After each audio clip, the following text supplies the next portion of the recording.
Hello, everyone, and welcome to our Cyberpunk Red one-shot. Just let us know if there's any audio issues. We're going to do just a quick test because we got everything set up. So chat, just let us know if the music is too loud, if you can't hear me, if I'm too loud. Just, let us know if there are any issues as we get started and go through the little intro. So welcome in, everybody. Welcome, everybody who's joining us live.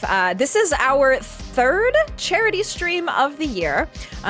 We like to do a charity stream per quarter with our friends at Soft Giving. They are the ones who set up all of this awesome overlay and everything. They're also providing us with a giveaway later in the stream, so stay tuned for that. I will not reveal what it is just yet, but toward the end of the stream, we will be doing a giveaway as well. And we are today raising money for Hope for the Day. So you saw the little intro on who Hope for the Day is. There's also some information if you want to visit their website. If somebody wants to type in chat !charity and !HFTD, that'll take you to some information on Hope for the Day. So they are a nonprofit that make mental health care and discussion around mental health accessible for all who are in need, whether it be through an online support group or in-person therapy. And their work is represented in all 50 states, 26 countries, and in 17 different languages. So it really is a global thing. It's not just a US-based organization, and the work that they do isn't just based in the States, for those of you who are international as well. This month has been Suicide Prevention Awareness Month. So Hope for the Day in particular is a very special organization, I think, for us, and the reason why we chose to raise money for Hope for the Day. So in the United States, just to give some statistics, over 48,000 people die by suicide every year, averaging around 121 suicide completions each day. And 1 in 4 people report a mental health crisis in their life. So this is a really, really important organization to help people and to give that mental health care that is very much needed for so many individuals. So we really, really, I want to stress that, we really hope your support really means a lot. We've already received a donation from Great Archon. Oh my gosh. Thank you, Great Archon. Before we just went live, we already got a $100 donation, which is absolutely amazing. I want to call to all of the incentives that we're going to be doing during the stream to raise money for Hope for the Day. We have... let's take a look. So we have a couple of incentives. So the $100 one that Great Archon just donated to, that gives the special VIP appears. So during this Cyberpunk game, we may have some folks who are well known in Night City that might show up and give the player some aid. So stay tuned for that a little bit later into the session. We also have some other incentives. So $25 give players +2 to a roll. That does help in Cyberpunk. We roll with D10s here in the Cyberpunk skill checks. $50 give a player a luck point, which helps. They can use luck to add +1 to their roll, basically, and luck points are very helpful. $75 give the player a speed heal. That's basically, if you're in D&D terms, that's a health potion. So that also is very helpful for the players. And $200, the big incentive is giving players a free call for backup. If they need help, we'll send some backup in for them. We also have some milestones throughout the day. We're going to have 2 games that we're running today. So right after the Cyberpunk game, we're going to be playing Mothership with another group of players. And that we'll be going through all of these milestones. Our goal for this stream is to raise $2,000 for Hope for the Day. If we hit $250, we get a full screen minicam during break. I know it's been a while since we've had the minicam, so that should be nice if we hit that milestone. $500 is Strahd appears in the game. That is a running thing that we've had in all of our charity games. If you've been part of the Magitek charity streams for the past year, every single charity game that we've run, we've had Strahd appear, and we are continuing that trend even into Cyberpunk. So if we hit that goal, we will have Strahd appear. Don't worry about it. It's going to happen. And then $1,000 if we hit that goal, we will do a streamed Halloween party with the D&D crew. So, by the way, I hope you all are ready to show up for a Halloween party if we hit $1,000. Surprise! Surprise! We'll dress up and play games and do some fun stuff. $1,500 if we hit that goal, we will do a Grim Domains and Cirque Sophie Battle Royale. So if you saw our Fire and Ice Battle Royale that we had earlier in the year, which was also a charity donation milestone from a previous charity stream, we will do like a PvP style of the Cirque Sophie crew versus the Grim Domains crew, and that should be really fun. And of course, $2,000 if we hit that, we will do a special D&D themed trivia night for the players. We'll do like kind of a game show style trivia night, and all the players can test their D&D knowledge and trivia in that trivia night. So those are our milestones. We really hope that you can support us during this stream, but if you can't monetarily right now, totally understandable. You can also just share the stream out and tell people about it. Getting more people in here is really helps us. So we really appreciate that as well. So that was all the intro stuff. Let's talk about Cyberpunk Red and let's get into this game. So I am going to do a little intro to Cyberpunk Red. We do play a lot of D&D on this channel, but my personal favorite system that I like to run is Cyberpunk Red. It is a tabletop role-playing system by our Talsorian Games, and it takes place in Night City in the year 2045. And that is the same Night City that you would see in Cyberpunk 2077, the video game. The older Cyberpunk tabletop game is called Cyberpunk 2020. That came out in the early 90s. And it was really popular during that height of like tabletop role-playing games, where games like Vampire the Masquerade and like the older versions of like D&D were really popular. Cyberpunk 2020 was also a really popular game, and that's where CD Projekt Red got the inspiration to do Cyberpunk 2077. So all of those worlds are actually in the same universe. And I know a lot of folks, when they learn that, like, oh, really? Like, I'm like, yes, really. Bijan, one of them. It was like, oh, wow, they're all connected? I'm like, yes, they're all connected. So if you're looking at a timeline, yes, this is 2045. So it's before Cyberpunk, or it's in between Cyberpunk 2020 and Cyberpunk 2077, the time of the Red. So this system uses mostly D10s for rolls. But things like damage usually use D6s. And we are going to be using Roll20 for all of the maps, all of the assets. All of the assets that I'll be using are from our Talsorian Games Cyberpunk book and some of their assets that they have. The music that we're going to be using is from Carl Casey at White Bat Audio. It is royalty-free music with that credit. And the map that I'm going to show now is from the Writer's Cthulhu. Every time I show this map, there's somebody in the YouTube comments that asks, where'd you get that map? The Writer's Cthulhu, that's where it's from. It's a freeze in that Night City map, and it's really great. So that is, I think, everything. Well, the last thing actually that I want to talk about is a content warning. So Cyberpunk Red, the tagline for Cyberpunk Red is the role-playing game in the dark future. And so it is a dark future. Night City is not a great place. And some of the themes within Night City are a bit more mature. This module in particular is from our Talsorian's Tales from the Red. It's called Night at the Opera, and it does involve things like kidnapping and potential serial killer. So if you're sensitive to some of those subjects, just watch with discretion. We do have lines and veils. We won't be getting into anything too gruesome and graphic, but just know that it does involve kidnapping, specifically kidnapping of women. So if you're sensitive to those things, just watch with discretion. And drug use. There's a lot of drug use. And sometimes people be dropping the F-bomb. You're allowed to curse on the stream. People in Night City do curse. So just know that it's a bit more of a mature audience for Cyberpunk Red. So with all of that being said, I want to introduce our players. All of these folks, you may recognize them. Some of them might look a little different from how you see them usually. These are all familiar faces to the Magitek stream, but some of them are new to Cyberpunk Red. Some of them have played Cyberpunk Red with me previously. I'd like to introduce all of them, and I do this for all of my Cyberpunk games. It's a little tradition that we do. It's kind of a little bit of an icebreaker. I want you all to introduce yourself, who you are, the player, who you are on the internet, and then introduce your character, just who they are, what their role is. You don't have to get into too much detail.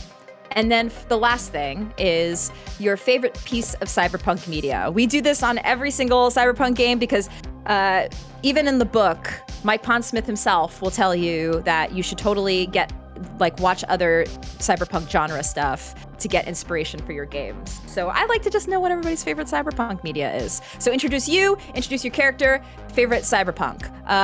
Let's start. Let's just go down the line. So we're going to start with you, Stormbeard, Chris. Alrighty. Yeah, my name is Chris. You can find me online at either Stormbeard or The Stormbeard on Twitter. You can also find me here on Magitek on Friday nights for Grim Domains. So yeah, that's pretty much where you can find me. I am playing rocker boy Sarcophagus. He is the lead singer and guitarist for the neo-death metal band Corpo Corpse here in Night City. And he has a horse in this race for this one shot because someone very close to him has been taken. And my favorite pieces of Cyberpunk, whether it's media or just media, obviously a huge fan of the Cyberpunk books and games, and new anime was great. Also a big fan of Altered Carbon season one. Season one was.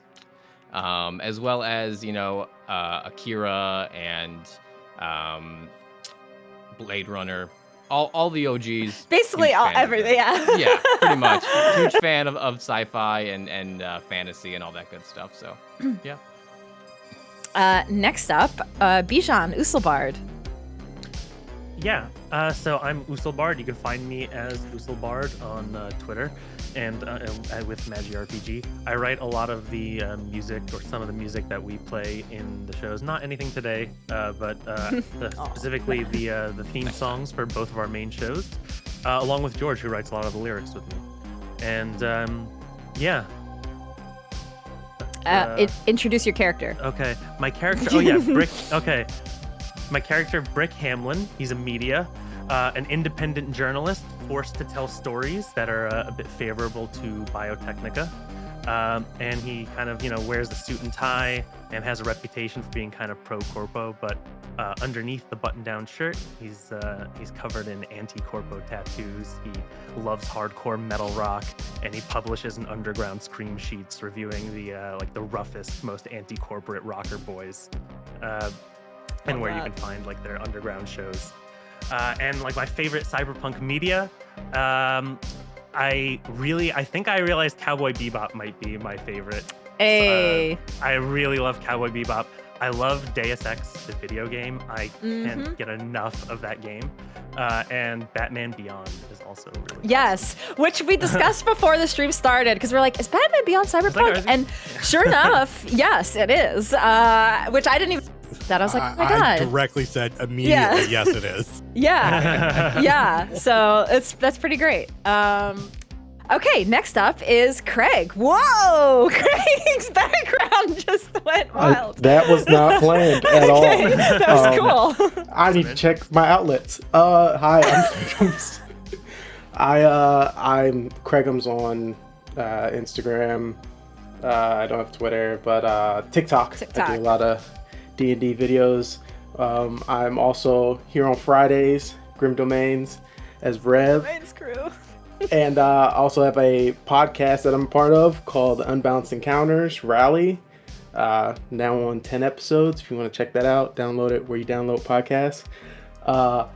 I will be playing Virgil McSteamy Lucky, the Medtech. And Virgil's, he's just a guy. He's a single father doing this solo parenting thing. He works for the lovely Biotech as he works on a trauma team, and he's just trying to make ends meet, make sure his kid goes to the nice schools with where all the executives kids go to, and he's got to make that bread, and so he does a little street pharmacy on the side as well, and maybe some of our other PCs still owe him a little bit of bread, but he's just a dad trying to make ends meet. That's all. And then your favorite piece of Cyberpunk? Oh, that would be, so I don't know if this counts. I'm gonna be that guy, but of course Acura, Cowboy Bebop we talked about, but Outlaw Star. Oh yeah, Outlaw Star is cool? definitely Okay, Cyberpunk. Outlaw Star, huge one. I watched it growing up as a kid, loved it. A lot of anime Cyberpunk in this group. I'm cool with that though. And last but not least, Tabeen, Panic Switched. Hey guys, I'm Tabeen, aka Panic Switched. I'm generally on the Thieves campaign show and some of the other campaigns that happen on Magic RPG. You guys can find me on Twitter. It's at Panic Switched with a 1 for one of the eyes out there somewhere. My character's name is Mac Flag Burks, brother of my fixer from the previous campaigns. He is a lawman who may or may not have gotten his name because he impaled someone with a flag to get them to confess. He does what he needs to do to get the job done. And he's true to his sense of justice. In terms of favorite genre of Cyberpunk, I am going with I liked Cowboy Bebop when I heard it. I'm going to add that to my list. Also a big fan of Deus Ex. Much like Bijan, cannot get enough of those games. Wish there were more. But I would say my definitive one, I'm surprised no one has mentioned, Snow Crash. It's a 1992 book by Neil Stevenson. It's like one of the OG like cyberpunk sci-fi literature books. Highly recommend reading it. It actually still holds up to this day. Yes, there are also some great cyberpunk books out there. So that's a lot of where the genre takes a lot of inspiration as well, as most things do. So I want to call out our next donation from Frank. Another $100. Oh my gosh, now I need 2 VIPs. Okay. Thank you so much, Frank, for that donation. Thank you, both Great Archon and Frank, for your early support in our game. We really, really appreciate it. Hey, thank you, guys. Okay, and just for me, my favorite genre or my favorite piece of media is Blade Runner. I like both the old and the new one. Obviously, the old one is better, but the new one is also good. And of course, the book. Who are you and who are you playing?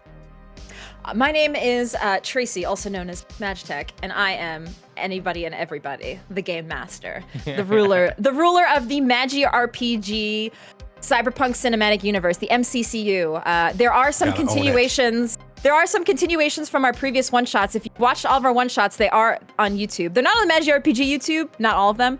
They're on my Miss Magitek YouTube, but there are characters and familiar faces and references from those previous games as well, so you should totally check them out.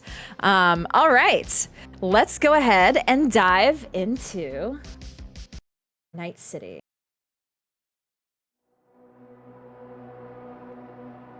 Our story opens in Night City, 2045, the time of the red in Night City. A blood red sky hovers over the streets. The city has a dark haze. You all experienced one of those pesky periodic blood rains that happens in the mornings times.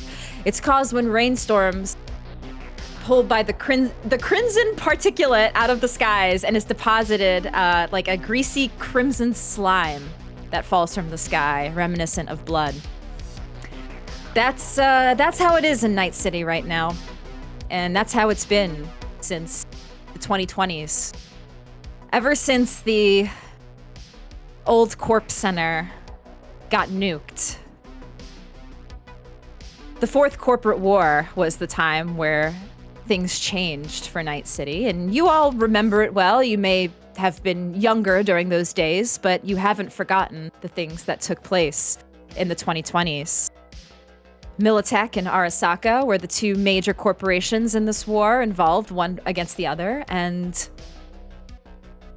one day, some say a militant group that was hired by Magitek, some say it was Arasaka themselves, had a bomb that blew up the Arasaka Tower in the center of the city. The Night City Holocaust is what some call it. And it really did change everything. Now, in the center of the city, they call it the Hot Zone. It's an area that not a lot of people like to go to. Thankfully, tonight, you all probably won't have to worry about it too much, unless you're looking for trouble. And now it's so many people being forced out of their homes, nomads, leaving Night City throughout all of this area of California. But nonetheless, Night City is still a thriving, bustling city. When you go out on the streets, you still see people decked out in their cyberware. You still see some corporations trying to make names for themselves. Despite Arasaka not being the number one anymore, there are still organizations like Biotechnica, many of you who have ties with them now. But all in all, Night City is a place in 2045. It's a time of rebirth and a time for you all to rebuild and grow. You can be anyone in Night City, and you can do anything. And while corporations still have power, you aren't beholden to them. And you can make whatever name you want for yourself in this city. Tonight's story is a tale of darkness and desire, as we meet a group of edge runners who, of course, like I said, are trying to make a name for themselves. We meet Sarcophagus, Brick, McSteamy. I can't take it seriously. I saw the name this morning and I was like, I don't understand. I can't read this. And then I was sitting here and I saw it and I'm just like, that man went there. Hell yeah. I have to be like George and keep a straight face for everything. Virgil is his first name. And Flag. And the four of you are brought to a noodle shop in the University District. One moment as I give you an image of what this looks like. This noodle shop, you see a lot of students, a lot of Night City University students frequent this area. Some of you are familiar with the University District, as Biotechnica's headquarters is also in this district. But you were called here by a fixer by the name of Mag. Some of you know him, some of you have heard of him. Fixers are the people in Night City who basically get people together for jobs. They're the guys who know a guy who know a guy. And you all are very particular for this case tonight. As you are heading over to this noodle joint, you open up your agents, or if you have your internal agent, that's kind of like a HUD. You check out the news today and Net 54 News, and you do see a news report that comes on about a missing person. Hey, thanks, Woody, for the raid, by the way. Much appreciated. And we will play that news report. Oh, I don't have audio. Daughter of Rockland Augmentics executive. I don't know if you guys have audio. NCPD has reported that Lucy Reinmeyer, I do not. 19-year-old daughter Okay. of Rockland Augmentics executive engineer There George we go. Edward Reinmeyer, has joined the growing number of missing young women in Night City. Over the last 4 weeks, 7 women have been reported missing across the University District. Their whereabouts are a complete mystery to NCPD detectives, who still have no leads. Mr. Reinmeyer has yet to be reached for comment. I'm Barbara Dahl signing off with Net 54 News. So you all hear this report about these missing persons, and that is why Mag called you all together. He got a note from a client. Hey, thank you so much. The one who waits donated $25. Omen drawn for President CEO. Thank you.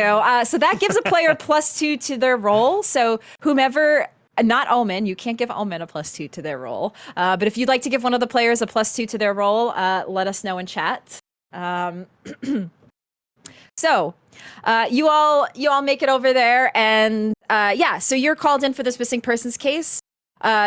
Saw this particular case for you hits a little close to home because one of those missing persons was somebody in your band, your drummer, and she has gone missing. Last week, she went missing. And now there's a case of an even bigger VIP who's gone missing, the daughter of this very important exec. So this hits home to you. Brick, this also is an important case for you because you, as a media, this has been one of the biggest cases, or one of the biggest news reports. It's been on the headlines, Net 54, for several days now. It's been going on, ongoing and ongoing. And so for you, this is a pretty good time for you to try to get a story and maybe help build your own repertoire as an independent journalist. Again, you have ties with Biotechnica, and this person who's hiring you you have the ties with them as well. Virgil, Okay. for you, this also hits close to home. You getting this job from Biotechnica and the folks at Mr. Reinmeyer, sorry. It hits close home to you because you have a daughter, and seeing all these missing people, for you, of course, it's a job just to make some extra money and make some cash, but you think about your own child and if this was to happen to you. So you take the job and you're going to make your money, but you're thinking about that as well. And of course, Flag, as a lawman, a lot of the Night City Police Department has been not on this particular case. The campus security has come to you with the information that they have. There's not a lot of leads thus far, but you've been assigned to this, especially as your brother recommended you highly for this particular job. A lot of the NCPD and campus security have been overwhelmed with these increasing spikes in gang activity, especially in the University District and South Night City border, and they're struggling to keep up with that investigation. But now that this particular exec has been bankrolling it and really wanting to throw some extra money to find his daughter, you all are now on the case. So you meet at this noodle place, and you know that you have to be looking out for each other, but none of you have really met each other quite yet, but you got the profile and information from your fixer, Mag, on who else is going to be assigned to this case. So whoever wants to start can go first. Just tell us what your character looks like tonight as they are approaching this noodle shop. Sure, I'll start. So Saw is a large man. He's about 6'6", 300 pounds, pure just beefcake of a metal dude. He's got long black hair, some dark makeup on, black t-shirt, black jeans, black boots, and while sitting at the noodle bar, he's just scarfing down noodles. Very not cleanly. You know, this is probably the first meal he's had all day. This loss for him is taking its toll. And he doesn't really care right now. He was told to meet here, and the noodles will be covered, and so he's there just enjoying his noodles. By the way, I think I hear it double, George, because you have your audio hot for the music. Fixed. Thank you. Who wants to go next? I'll go next. Okay. All right. So you see a gentleman, light brown skin, very similar to what you see on camera. He is about 5'11" and a half and completely not insecure about not being 6 foot tall. He's wearing kind of looks like normal dress clothing, little flashy, like he's going out for a night on the town. But underneath, looks like there's some padding, and seems like he's wearing some more stuff underneath his clothing. Maybe like armor or something, you're not quite sure. He definitely has a sidearm and a holster on his leg. And you can kind of see that he's wearing a badge on a chain, kind of like Vice style. He looks very oddly similar to your fixer, almost like they might be related. and he'll come in and he'll just kind of nod, like the sup, and then he's gonna order the most expensive noodle dish he can get, and then start eating. For all of you, as a note, the noodles, they are what seem like real noodles, but they have like kibble flakes on top of them. They're pretty good. Yes, yeah. So in Night City, a lot of the food that people consume is called kibble, and it sounds exactly like that, which you would call dog kibble or cat kibble. Little pieces of kibble that are flavored to different things. And so these kind of like are seaweed flavored or like a spicy flavor, whatever type you want for your noodles. I asked for the fanciest and spiciest. Okay. Okay, so I'll talk about Brick. So Brick is in his late 30s, and he's wearing a kind of a button-up shirt, tie, but it's kind of a casual jacket, but it looks messy, like he rushed to put it on. He didn't shave that morning, and he's kind of just a little bit on the skinnier side and a little bit nervous looking. Yeah, that's I would say that's him. But he's dressed pretty nicely. If he had himself together, he would look like he was pretty well to do. All right, and as Virgil comes in, he hops off of a trauma van, I'm assuming, that just swoops in. He's decked out, and he kind of looks like a SWAT member until he takes his helmet off, and then you realize, are those scrubs kind of that he's rocking, basically? And he's clean shaven for the most part, bald, basically African American, and he's actually on his agent right now, his phone, basically just talking to his daughter, just making sure. All right, you got your food, okay? You made sure you locked all the doors, right? All right. Remember, the gun is underneath the code to the. Okay. All right. I'll leave you alone. All right. Yeah. I got a job. I'll catch you later. All right. Love you, baby.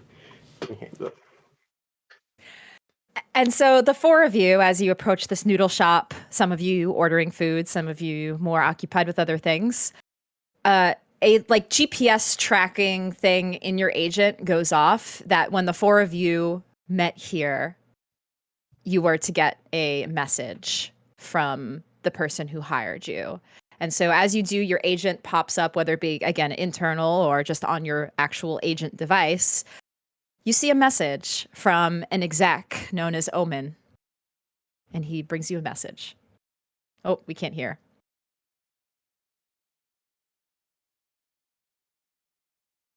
We still can't hear. Gentlemen, employees, interns. As you may know, my client's daughter has gone missing in the University District. We've had very little support from local authorities, so my client has authorized me to subcontract out this job to a team of my choice. All of you, based on your skill, have come moderately recommended. As far as this exchange is concerned, you were my first pick. In conjunction with our partners at Rockwell Augmetics, you will be each getting a signing bonus of 500 eddies upon accepting this job, with another 1,500 eddies to be delivered if you're able to uncover the whereabouts of my client's daughter, Lucy Reinmeyer. Between you and me, she's probably already dead. But don't worry, the job will pay all the same. Last known whereabouts of Lucy was at the Philharmonic's Opera House. Bunch of sick freaks down there. You wouldn't catch me there. But, anyway, that's the best lead you have. Good luck, good hunting, and go get that ROI.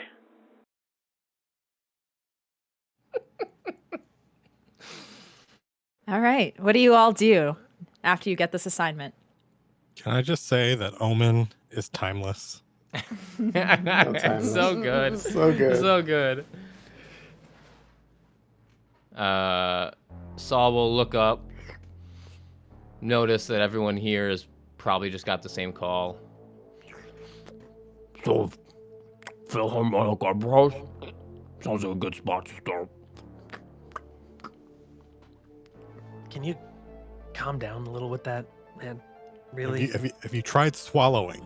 Brick, I'm hungry. You didn't eat before? I offered you a burrito. No. Can't do spicy. I'm just gonna look up over and be like, "Got anything else for us, little bro?" That was a little sparse on the detail. I'm assuming since you picked all of us, you might have some better ideas. You text yourself and you reply. Meg texts you back. That's about all I got. The rest is up to you. All right. Always got the easy ones for us. What do we know about the Philharmonic Opera House? Like, what kind of freaks are we talking about? Roll me. Roll. One moment. I'm gonna say there's a I was gonna say like libraries. Well, are you just kind of thinking your own like what you know, or are you gonna try to look into this a little bit more? I would think like initially just to get an idea on what my like gut reactions would be. So like either like more of like a word on the street or kind of like what do I know from the force type of thing. Roll me a streetwise. That should be under your social skills. All right. Oh, is that a crit? Yeah, you rolled a 10. All right. Nice. So, you know that this Philharmonic Opera, it's mostly, this opera is run by a gang called the Philharmonic Vampires. There's a lot of gangs in Night City, all of them very eclectic. There's the Maelstrom, who are a bunch of like Borgware people. There's the Bozos, who are a bunch of sadistic clowns. There's the Tiger Claws. There's a ton of different gangs. But the Philharmonic Vampires are kind of like an older gang that are just kind of like weird. They also like to do a lot of pranks. They dress up like old school, like aristocratic vampires. They like to hang out at these clubs, but they're not usually known to be like murderers. They're more just known to be like pranksters and like super artsy folk. So that's what you know So like about a gang them. of hipsters. Like goth hipsters. Yes. I did a Hipsters. story on them a while back. Harmless, really, I'd say, in the grand scheme. You can call stealing a whole bunch of children harmless. Well, I mean, you know how you kill a vampire, right? You stab it through the heart. Sounds like a good way to die for me. I feel like that'll kill anyone.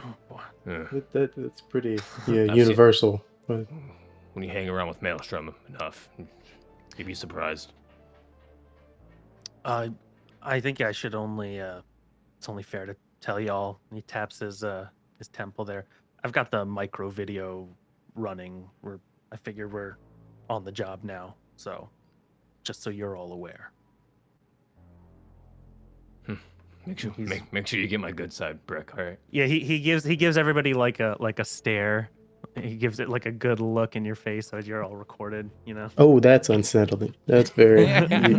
you're pretty close. Ooh, Whatever Musel. floats your boat, Donation. bud. Yeah, Muselich. Muselch gave +2 to the lawman. Thank you so much for that filthy donation. Thank you so much. We did hit our. Oh my god, we hit. Okay, Strat appears. in game. Minicam. Or the minicam. We hit the minicam. Or our next one is Strat appears in. So prepare yourselves. So minicam during break. Thank you so much. Thank you, Muselch. Would Saw know anything? Because Philharmonic Opera House music. Anything Yeah. else that he could pull from?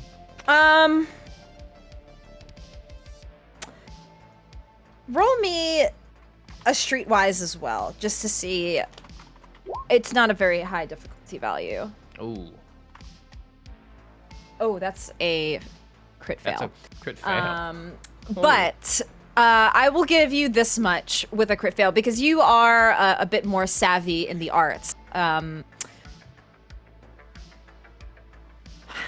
trying to think what other information you would know. What kind of music? Like, are they musicians? Are they actors? They're mostly actors. You know that a lot of these parties can get a little raunchy as well, almost like burlesque-esque. And it does attract a lot of young people as well. So it's not, the fact that it's in the university district and everything doesn't seem far off to you. But yeah, it can be a little raunchy, but they also like to play like classic music. They portray it as like classic and artsy, but then it gets real raunchy real quick. Got it. Can I try to do like a... Oh, sorry, go ahead. I was saying with the philharmonic vampires, whatever they're called. I've seen the parties they put on. It gets a little weird. Don't, try not to underestimate them. They like their hedonism. And you were saying one of your friends is also missing? No, not just my friend, the drummer for my band. She's been missing a week, and honestly, we can't play without her, so we have a gig coming up, and I just want to find her. Can I try to do like a dossier search on both? Can I get the name of your drummer? It is Claudia McCannon, McKannanAnnan. Goes by Scorpion. Scorpion's her stage name. Can I try to do like a dossier search for the victim we got hired for and Claudia, just to see if we have anything in the NCPD databases? Yeah, do me a library search. That should be under education. Yeah, I have that. 14. Let me just check something. Okay, so it doesn't seem like there's any connection between the two of them. The only thing you can gather is just from your like observation, you pull up their profiles. They're both like very different, like individuals, but they're both young, and they both have red hair. Yeah, so would I be able to deduce that they have like some sort of maybe physical connection? As a lawman, yeah, I think, and your role, you'd be able to deduce that much. Interesting. It seems may have a real sicko on our hands. It seems we might be going after people with red hair because it's the only commonality I'm seeing between Claudia and our victim. Other victim, I should say. Well, something interesting to investigate. Maybe we can get one of you guys in a red wig. Bait. Not touching my hair. This is all natural, baby. Hey, we gotta get her back. To be quite honest, the band needs her. I don't think I know. I know. Holding Brooke, it down without her, really. How long has she been missing? As a fan. Yeah. I mean, how long has she been missing? She's been missing a week. Ooh. It's usually not good after the first 48 hours. I'm fully aware of lived in Night City all my life, so. But Do you know where she disappeared exactly? Maybe we can start from there and search. Backtrack her steps. So we played a show last week, and she seemed frazzled. She was missing a couple beats, but in neo death metal, so much drugs and booze flying around, you miss a beat, it's not noticeable. But something seemed off, and she lives in the university district, and we had practice 2 days after the show, and she never showed. And that's what kind of where I am now. Agent's not picking up. Hasn't returned my calls. Hasn't showed up at band practice. All right. So do we want to start maybe where she went missing, or do we want to just go directly to this Philharmonic freak show? Unfortunately, after she left the show last week, I don't know where she went. I don't know if she went home. I don't know if she went someplace. She just seemed frazzled. You see her talking to anybody recently? Any No. Have you gone by her place? corpo assholes? No. Brick, you know me. I really don't talk to corpos unless they are offering big sums of eddies or at our shows. Yeah, well, anybody offer her money?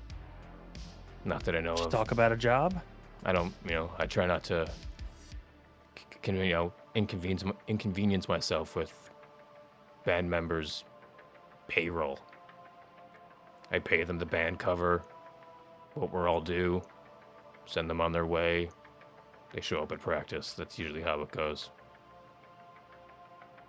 Sure.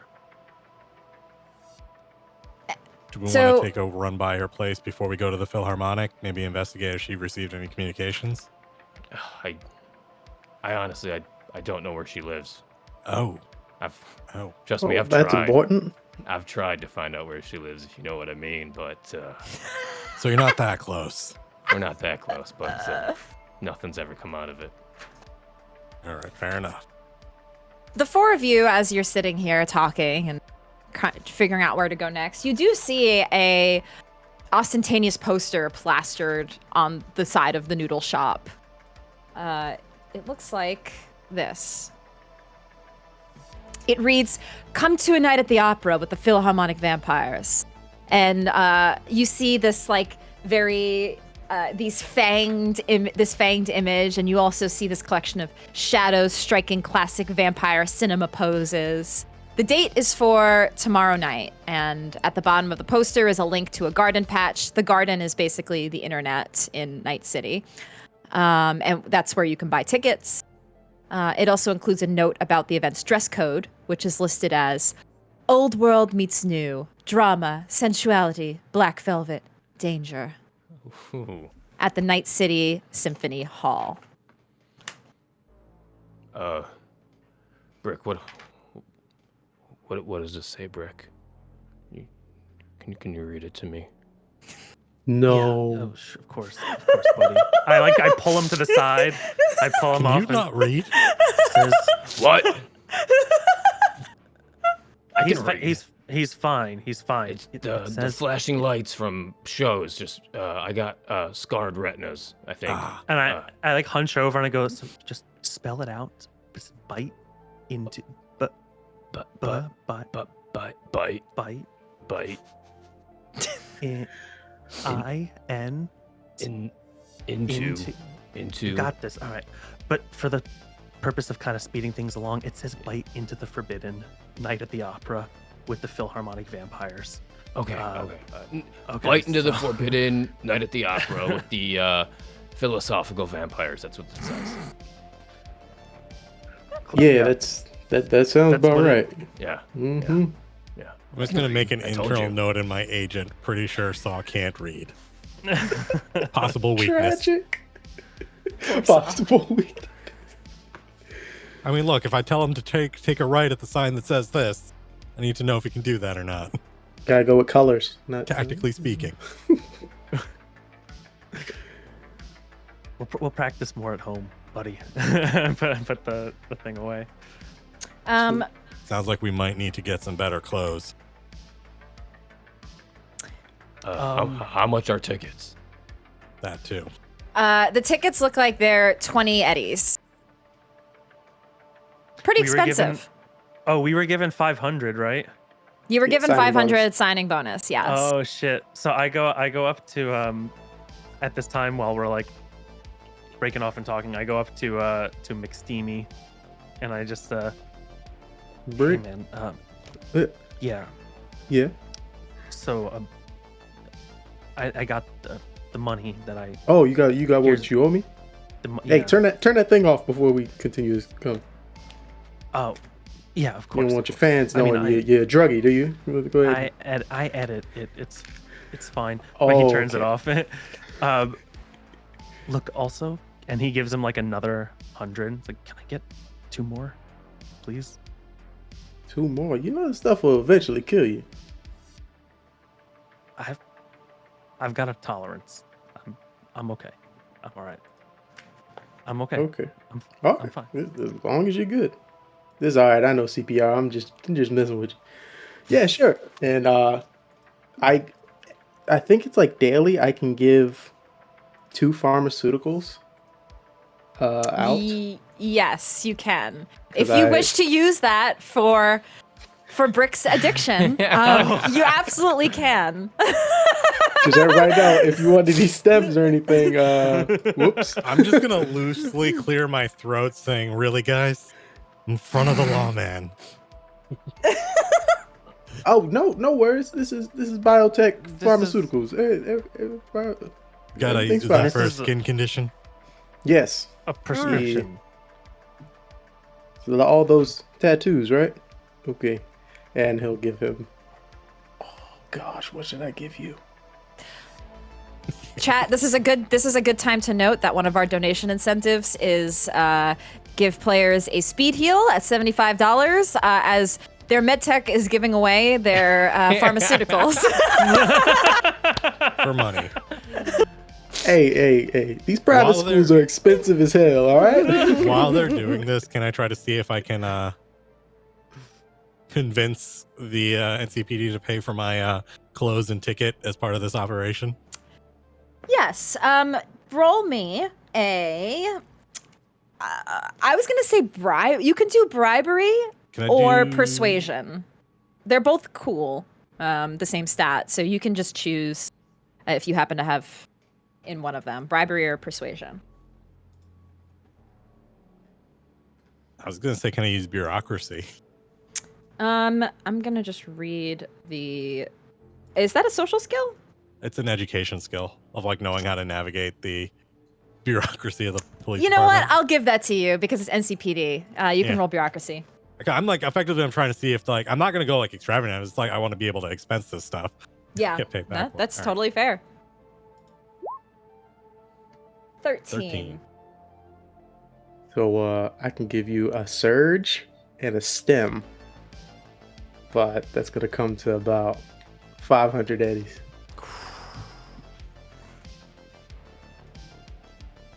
500.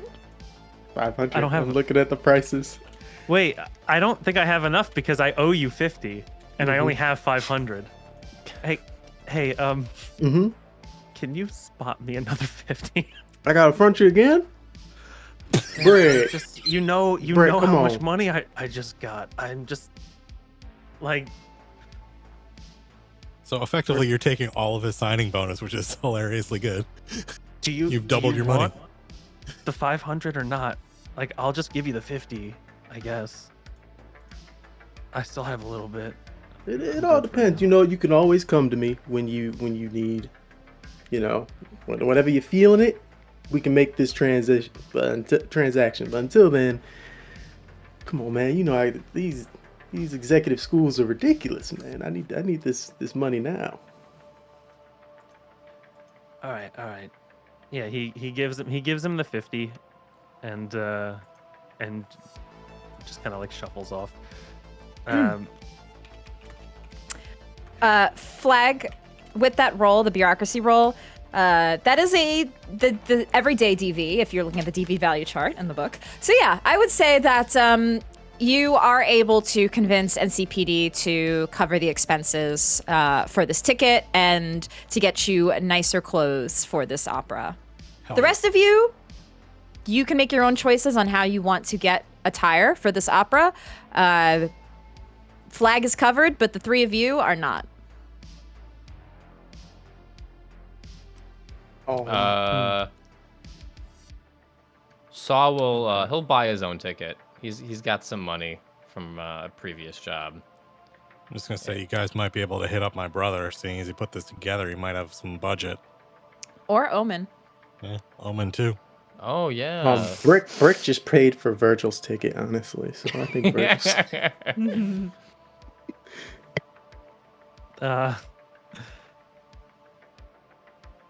So wait, how much did I give you then? Did I give you just 50 or did I? You said you gave me 50, so the ticket's 20, right? Ticket's Yeah. 20. Okay. Yeah. Yeah. Yeah. I guess I'll pay for my ticket, but the clothes, I would probably call Omen, I guess. I also want to know roughly how much does Urban Flash Black Velvet like? I want to do like fancy. It should be in the book, the Urban Flash. How much is Urban Flash Urban usually? Flash is not too bad. I've gotten that before, but I'm just talking like special Black Velvet variations. I'm not sure if that's like normal Urban Flash. I would say that adds a little more to the price. Like it adds another 10 eddies to the price.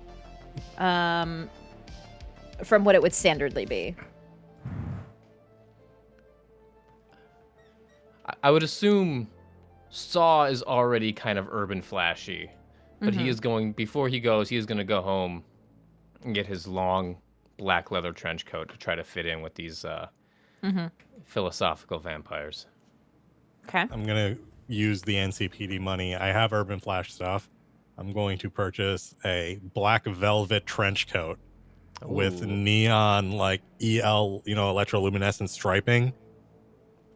Kind of like a Tronny type jacket that I can change the colors on whim. Cool. I like that. And tie it to my agent. Okay. Oh.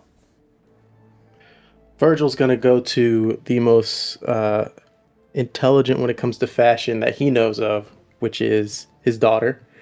And he basically asks her to set him up to look like one of these gothic vampire situations, and he's completely lost. She paints his nails. It's a whole day, basically spa day with his daughter. It's great. But however much that costs, he basically give it up to her. I would say that would probably be about 50 eddies. 50? Okay. Yeah. So 72. Okay. So, Brick, you're gonna call up your proprietor, Omen, to see if he will cover the cost of your dress attire for the opera. Yep. Okay. You give Omen a call. This is Omen. Hey. I need money. Who doesn't? It's for the job. Come on, asshole. Just give me the money.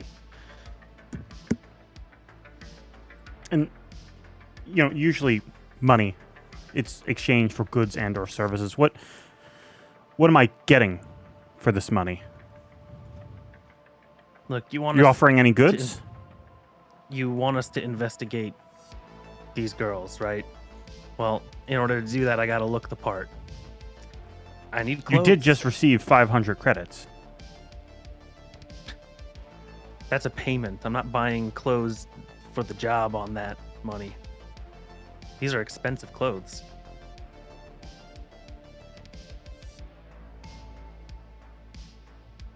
I'll tell you what, we'll make a deal. There's this girl at the Philharmonics. You get her number, I'll spot you the money.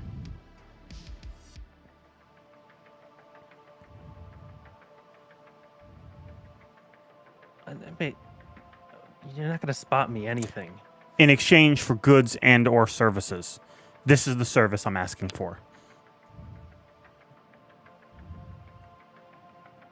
Who's the girl? She goes by Hack something. I don't know. I've seen her once or twice. What do you want with it? What do you want with her? Is this some sick? That's a personal matter. And I don't feel that has anything to do with our exchange. Do I need to know what you're spending the money on? Really? Because as far as I understand, based on your last month's reports on expenses, you've spent a lot of money on wardrobe. Yeah, well, send me on a lot of jobs. Mm-hmm. You consider the offer. You get me the number, and we'll talk. Omen out. Well, I need the money in advance. I call him the fuck back.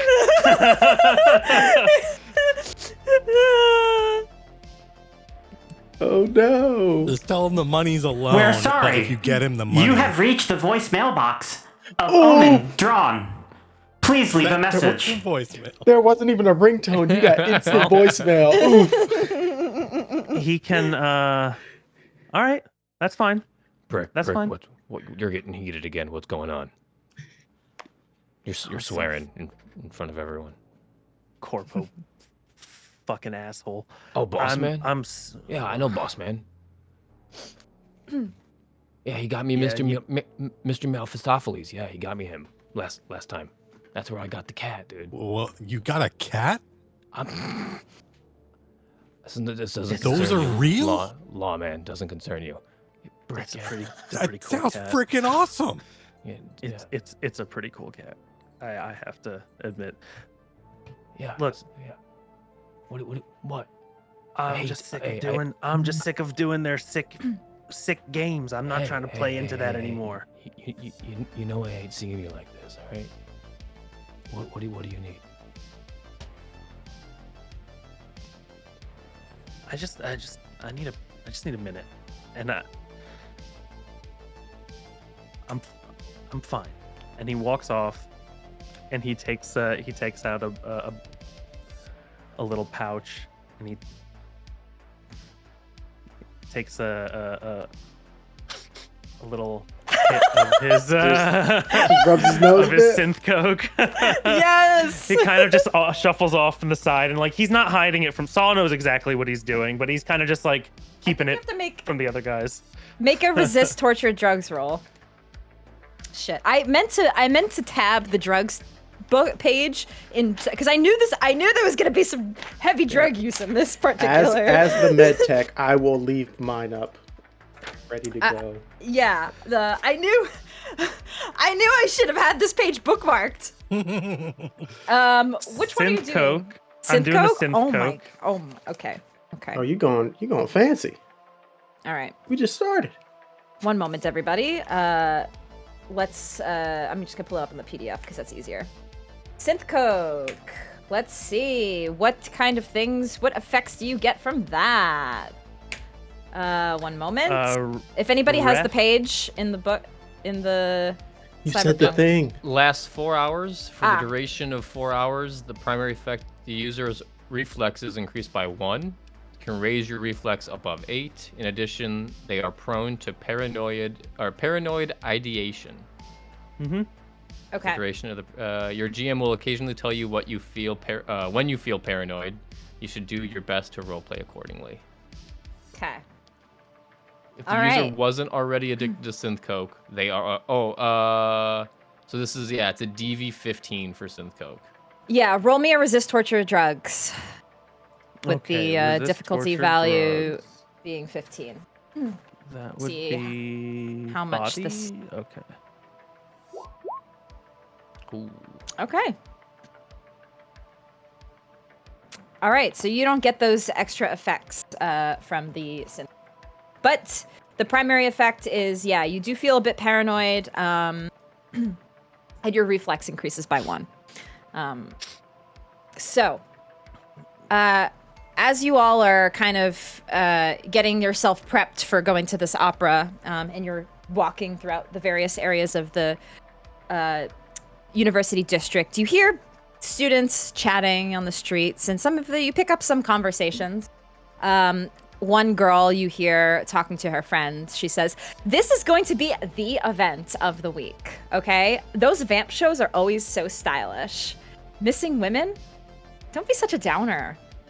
Then you hear another girl say, "Oh, I like those cute theater guys. That's why I'm going." It's not like everybody gets laid at that event, you know? It's a party. People hook up. Big deal. Kidnappings? I mean, people shouldn't be walking alone at night, if you know what I mean. It's Night City. Then you hear another conversation. Those vamps are artists, man. Kidnappings?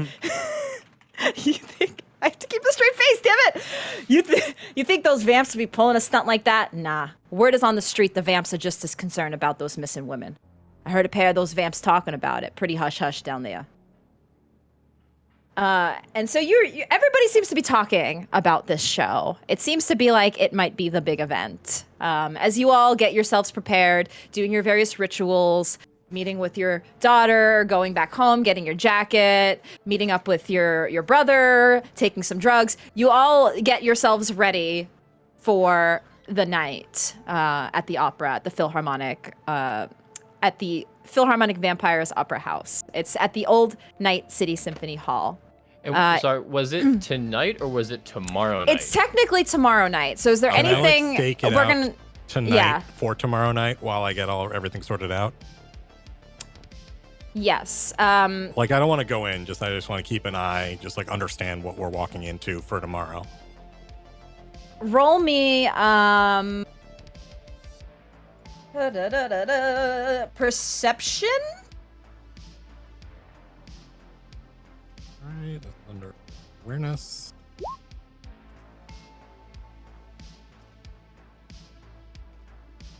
And it's only for a couple hours. I just kind of want to see what's going on around it.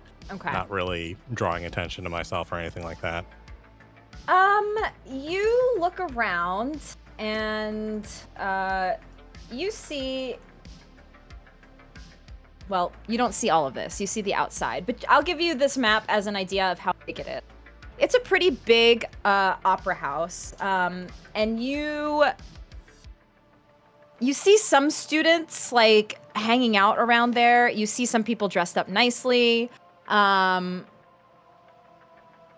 you don't see anything like out of the ordinary. You just see kind of some people preparing for the next night. Some people dressed up kind of nice, basically. All right. I don't see anything like outwardly threatening or anything like that. No. I'll make a note for when I meet up with the guys for the next night. It's like, seem like they might be a bunch of pushovers, but you should still be careful. How much you want to bet? It's a corporation behind it. Always a corporation behind it. I'm just gonna be like, you're not wrong. Is there anything else that anybody else wants to do before you meet up for the next night at the opera? Saul would like to call the other band members and see if they have heard from Claudia yet. You call them up, and to no avail, they haven't heard anything from Claudia. They're still very concerned, and they tell you to be careful if you do try looking into it.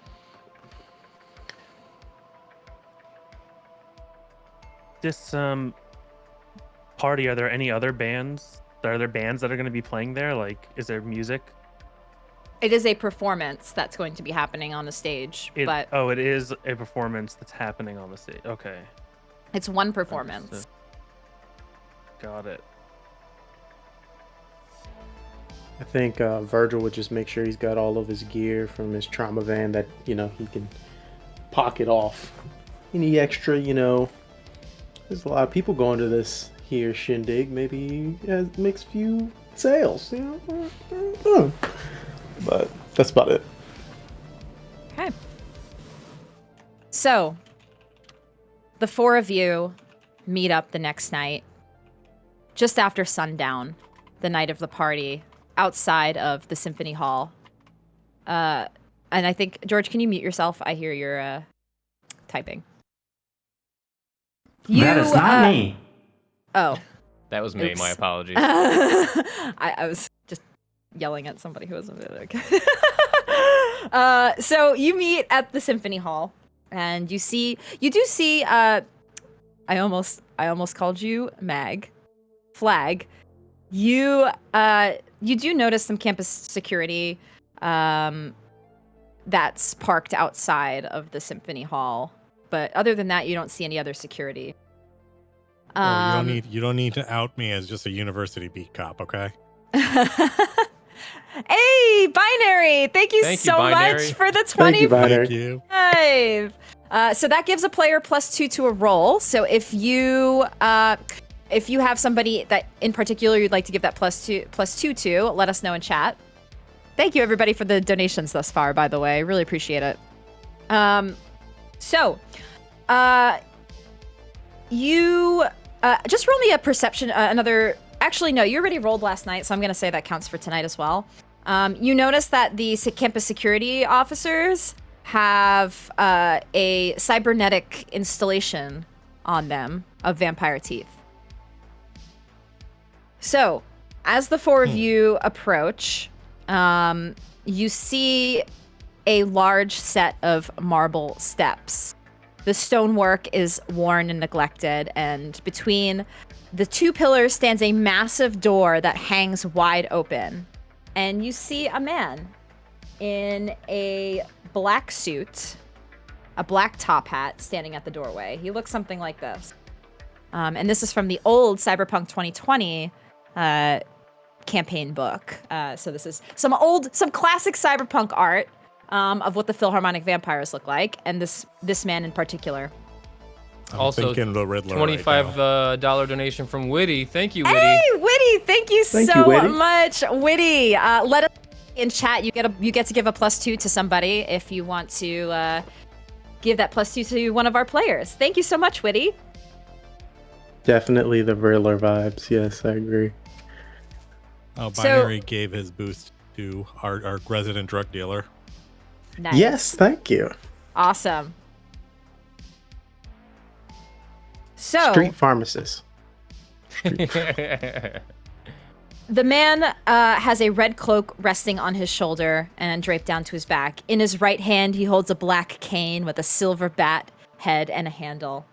And his face is ghost white, matching his fancy gloves. And he stands there gallantly and says, "Come one, come all, come, see the sights of amazement from an age long lost. You will see wonders that will astonish. Come one, come all." And behind the host are a handful of burlesque figures that dance. And you see there's like the line, and there's a bouncer at the front who has, again, cybernetic vampire teeth installed, reading off everybody's like QR codes scan in.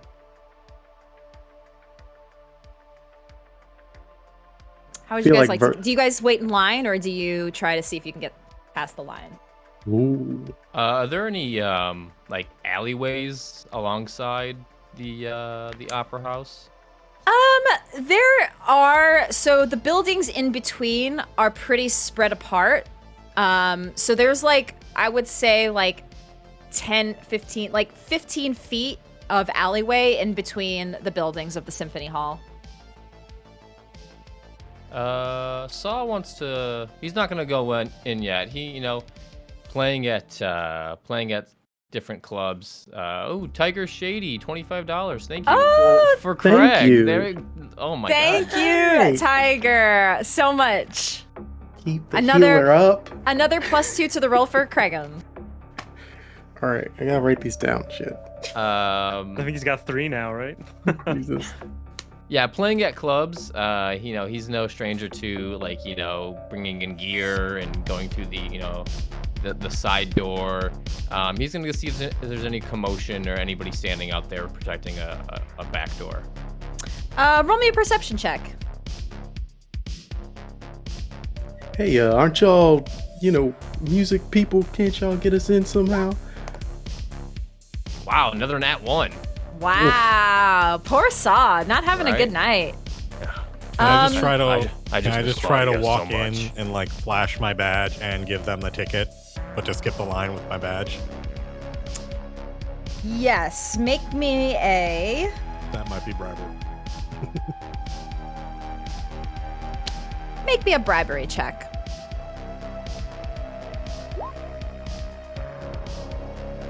Yeah. 10. And Witty gives her the boost that she gave to Uselbard.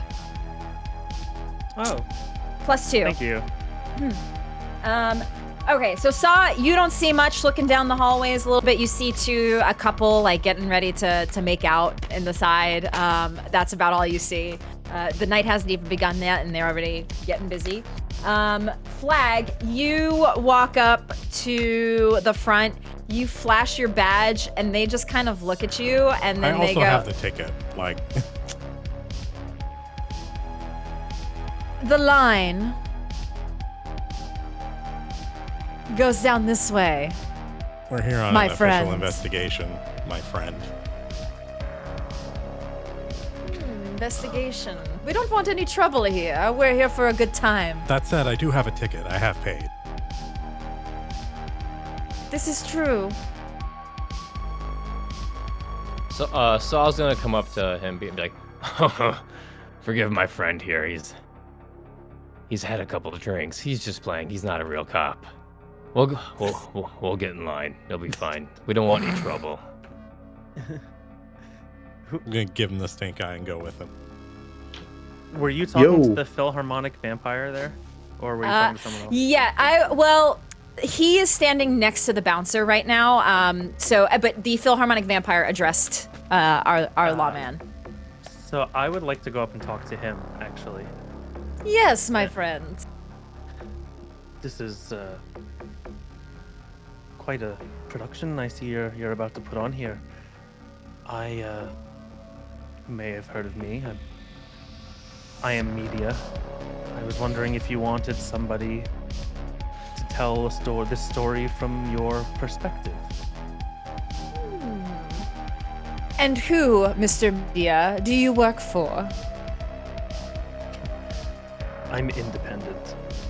Independent. Many people say they are. Everybody's independent in Night City. But everybody gets their bag from somebody. You're right. But I think we could help each other. Do you have a portfolio or something I can read? A resume? Perhaps a nice little demo reel? Yeah, and so actually I kind of like pull out a pad and Oh, classic. and We love classic here. and I kind of show him. I don't show him Brick Oh, no. Hamlin. I show him the underground music review. I show him Mode, my pseudonym Mode. I show him all the writings that I've done on these different bands and like Okay. all interviews with them and things like that. I'm gonna have you roll a persuasion, but the DV will not be particularly high. Okay. Persuasion is McSteamy's already in line. He's just been waiting while they're doing this. He's just, hey, see that guy? All coked up over 23. there? I give him that stuff. A 23. All right. So he's looking at this and he rubs his chin. Yes, I like this, good sir. Perhaps we will let you cover this event. If you do, let us review beforehand, of course. Yes, if you'd like to gain entrance and perhaps even a backstage pass. absolutely. You have my word. I won't publish this without your approval. Of course. Now, come on in, and he's just inviting Brick in. The rest of you are all in line. You know, but right now it's just Brick that has been, yeah. Can I get them in? I feel like because of the lawman thing, I'm a little worried about bringing in. Look, I've shit. So here's my dilemma here is I feel like I would be splitting the party. How do I? Bijan, the way I see this is you have just gotten in and you are coked up. You're gonna go for it. Yeah. You're not thinking this far ahead, man. You're just Shit, I think you're you're zooming. right. You're on zoomies right now.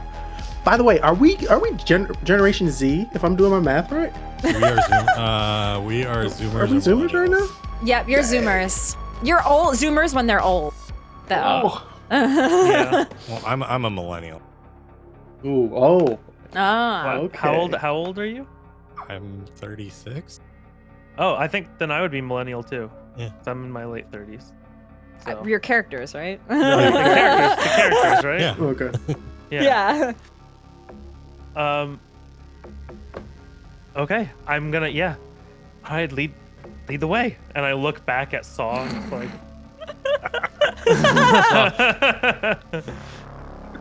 I'm just gonna look at Saw and be like, did we just get out socialized by the drug guy? Yeah, maybe if you didn't Like- flash your goddamn badge when we're trying to do an investigation, we would have got in. Tends to work. Yeah, not with gangs, my friend. Imagine Alright, doing I'm that. used to college frat parties. Yeah, imagine doing that like in a more dangerous spot. Like you could have got whacked right there. I mean, I was ready to shoot him if he pulled a weapon. We're at the front door, lawman. Subtlety's not my strong suit. All right, we're gonna have to be subtle. We're going to a party. Act cool, man. Maybe Brick should this give is- you something for the nerves. I don't got nerves. Iron clad badass. All right, I believe it. I believe it. But let's just keep it cool. We have tickets. We'll get in. I'll get in. I don't know about you now, but I'll try to Gotta help pay you. ticket. All right, let's So- just get in line. You all are waiting in line. Brick, you get let in, and as you walk in, it's very lush, red velvet carpets. You see these burlesque dancers dancing around, like people offering drinks, and it's starting to get crowded. The crowd's pulling in, and the rest of the crew, you all wait in line, and it takes about 15 minutes or so for you to get through. There's no weapon checks at the door, so you can, if you have weapons, whether they're concealed or not concealed, they just let you in. And Cool. as you all walk in, there is these like gold rivets, and people, again, a lot of people you notice have these cybernetic vampire fangs. Not all of them, but a good amount of them. There's a bellhop that hands out these white synthetic silk handkerchiefs to everybody. And there are fake trees all over. And as you look around, these burlesque dancers tell you, the show will begin in 30 minutes inside. Have a seat at least 5 minutes before showtime. Am I still with the MC right now? Yes, I would say unless you go off, he's giving you a tour, actually. Yeah. So how long have you been planning this? Oh, we plan this event months in advance. We do smaller events here and there, but this particular one at the Symphony Hall is our prime event. You know, I've been to one of your events before. Oh, have you? They're something. Yeah. Yes, indeed. It was a while ago, though. Tell me, this looks big. You have a bankroller? Someone footing the bill for this one?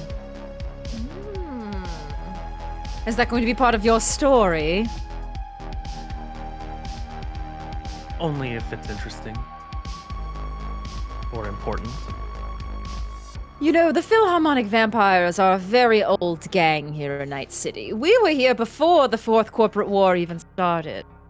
Some may call us even ancient because of our decorum. So we've been keeping money for a very, very, very long time. Investing. Are you saying that you have generational gang wealth? Indeed, I am.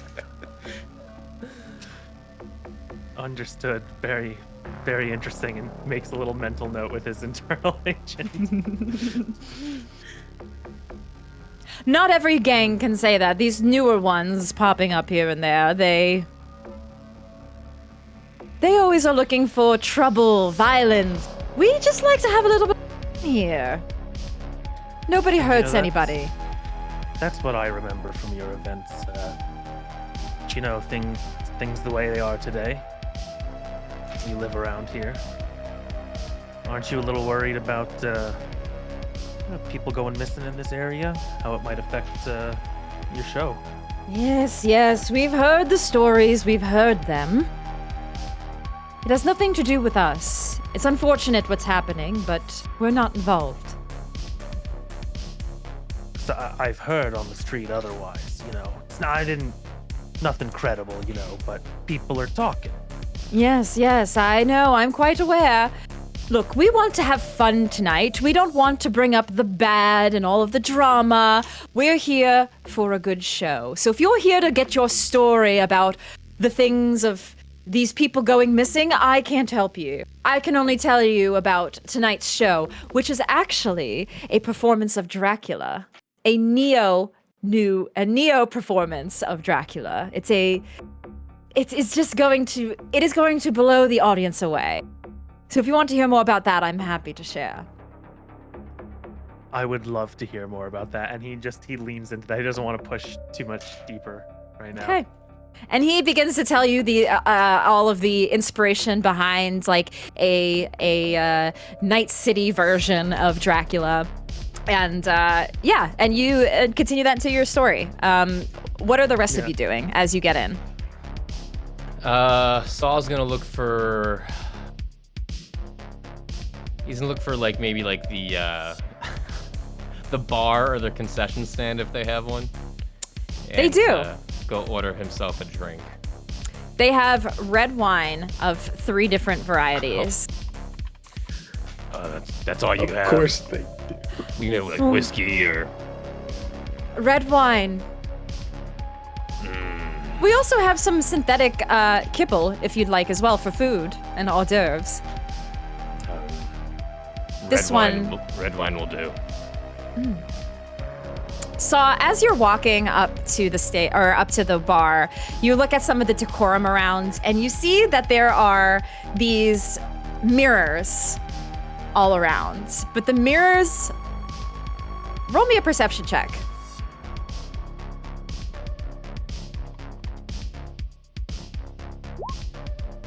Okay, the 14. You notice the mirrors are 3D. They're 3D programmed to look like mirrors, so that when you walk past it, you don't see your reflection. Oh, okay. Sick. I think McSteamy's just, you know, talking with all the hip kids and peddling off lesser drugs. Probably not the main pharmaceuticals we need, but just, you know, a couple nice Biotechnica sponsored placebos, basically. You notice these 2 students, 2 girls. They're a couple, and they're like, man, I really want to like make the money to afford like my own synthetic vampire fangs. They're just so expensive. And they look at you and they're like, you look like you have a lot of money. Do you want to like, I don't know, like maybe spot us? You want to party? Oh, wow. Okay, so both of y'all, how old are y'all? Just full dad mode comes out. How old are you? Do your parents know he's in full like goth makeup and he's got this long black trench coat on and he just went full dad mode. Now hold on now. Are you being responsible now? Did you finish your homework? What is this? What do you need the teeth for? Were you biting into things? What's going on? Well, you know, that's the cool thing to do at these parties. Interesting. You know, if you're looking for a job, you know, there's a lot of trauma teams that are looking for highly motivated medical physicians of sorts. I was a medical major. I switched to liberal arts. Oh, and he walks away. You have had enough drugs. No, wait, hold on. have y'all heard anything about missing people? Missing redheads. Missing with red hair. I don't know why I'm doing this. I have no hair. Yeah, everybody's talking about it, and like, my dad called me too and was like, "You should be careful, and you shouldn't really be going to these events." Like, but you know what? We don't have red hair. Fine. But honestly, like, yeah, we've heard things about it. There is this girl. She's been like investigating it. She's not a student, but she's one of the vampires. Like, we really like her. She's really cute. She got a name? Yeah. Well, maybe you should just meet her. We can take you to her.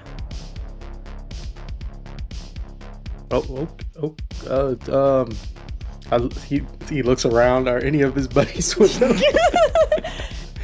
Yeah, where is everybody else? So, I'll say that Virgil is having this conversation in like the front lobby. So Saw is off to like probably the right side of the lobby. You see Saw. I would say Brick is not in the front lobby. He's like in the actual opera house right now. And then where are you, Flag? I'd probably just be like kind of people watching at this point because I don't have any credible leads just yet. So I would say in theory if Virgil wanted to like, pardon the pun, flag me down, he'd probably be able to. Okay. All right. Big, scary, definitely a cop guy or rock star. Which one should I take with any Flag? This is one of my friends. He's very interested in meeting this individual you're telling us about. Oh, hi. Do you have money too? Yeah, I have money. Okay. Yeah, so yeah, you look like somebody who's probably trying to like investigate this whole thing. Yeah. Well, No, I mean, it's I am not. wearing a very fancy black velvet lit up jacket, so. With a Yeah. badge on a chain. I feel Well, like the badge on the chain's not out right now. we Okay. look so out of place right now. Yeah, honestly, you guys are dressed up. Well, you're dressed up nice, but you still kind of stick out a little bit. Because but you still blend. But these girls can definitely see through it. Hello, fellow teenagers. They're stylish.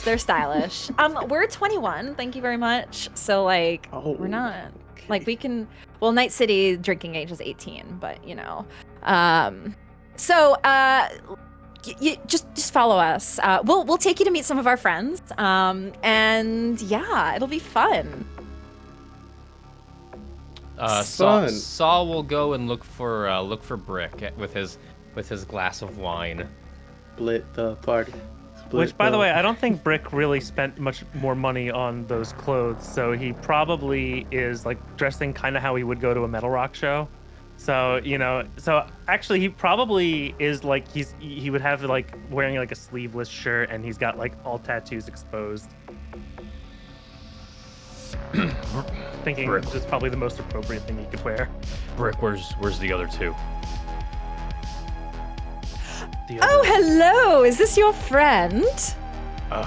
You look like yeah. you'd fit in well here tonight. Oh, thank you may so have much. heard of him, Hi. actually. Yeah. Brick, please go ahead and introduce me. Do you know the band Corpo Corpse? Should he roll for this? The shade. Right. I'm vaguely familiar, yes. Yeah. Lead singer, lead guitarist, Oh. sarcophagus. Sarcophagus. Yes, Lovely. That is me. Thank you for having me at your wonderful event tonight. It's going to be Quite dashing. Yes, thank you.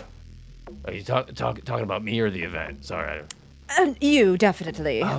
Thank you. Yeah, I broke out my best leather trench coat for this event. Wouldn't miss it.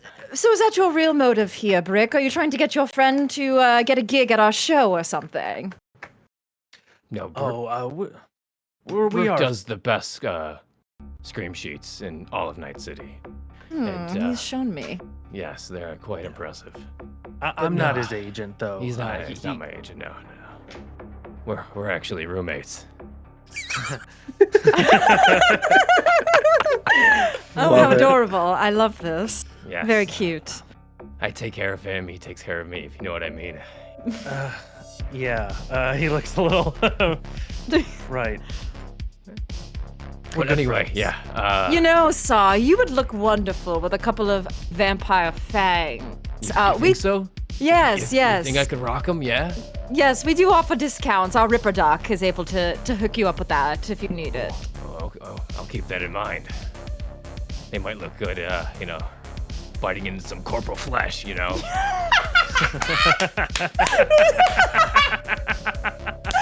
love it.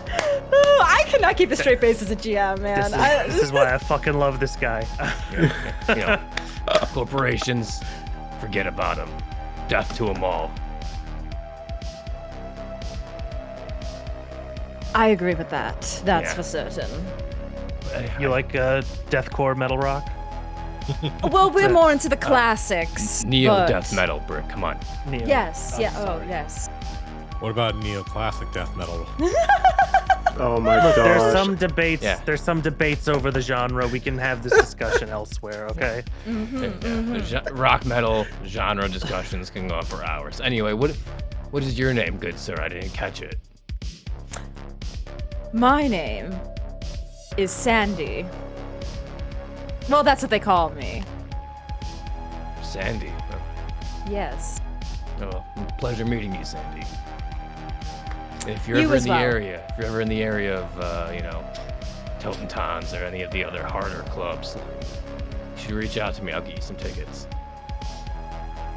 That sounds lovely. Thank you very much. Now, Brick, where were we on the story piece? Rick starts looking around. He's a little nervous. You think there's any corpos coming to this thing? You think they're in the audience here? Well, we don't usually judge if there are corporate folk who enjoy the classics.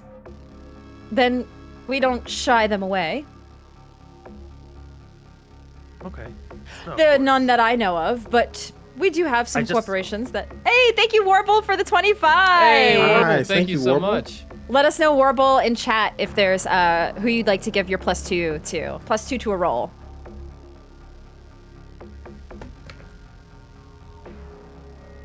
You were saying, Brick? I don't know. I lost my train of thought. It's the Coke. Actually, that is a side effect of the synth coke. Yes. Oh, it's Sure, kicking the in. synth coke. Well, the show is going to begin in about 15 minutes. So if you would like to enjoy it for yourselves, I have other people that I must attend to. So just reach out to me if you have any other questions. Of course, I'd Sandy. love to speak with you afterwards. But of course. And maybe you could bring me. I've got some friends here. Maybe if there's an after party, I'm sure there Oh, usually yes. Of course. That's That'll where all be the fun good. happens. is. In the Yes. store, Yes, of course. And he gives a dramatic bow and walks away. Like how dramatic of a bow? Yes, how dramatic, please. All the way down. Got it. And then walks away. Arm at Yes. perfect 90 degree. Yes. It's like a dab. Now, Oh my gosh. back to the other two who are walking with these two college girls to their friend. God. We are way too old for this. Way You too had- old. You head into the opera house. The two dads, probably. Yeah. Play cool. We're cool, hip guys. Look at our And- clothes. Got We're so this. cool. Yeah. And as you walk up to this individual that they want you to meet, who's going to be our first VIP donation that we got, Oh. we're going to take a quick break. Oh. So, thank you everybody for all of the donations and everything.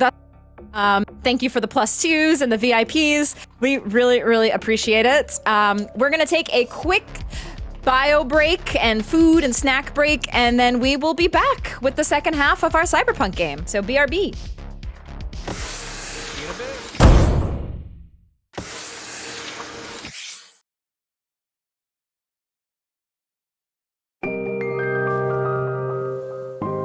Mental health, like physical health, is something we all have.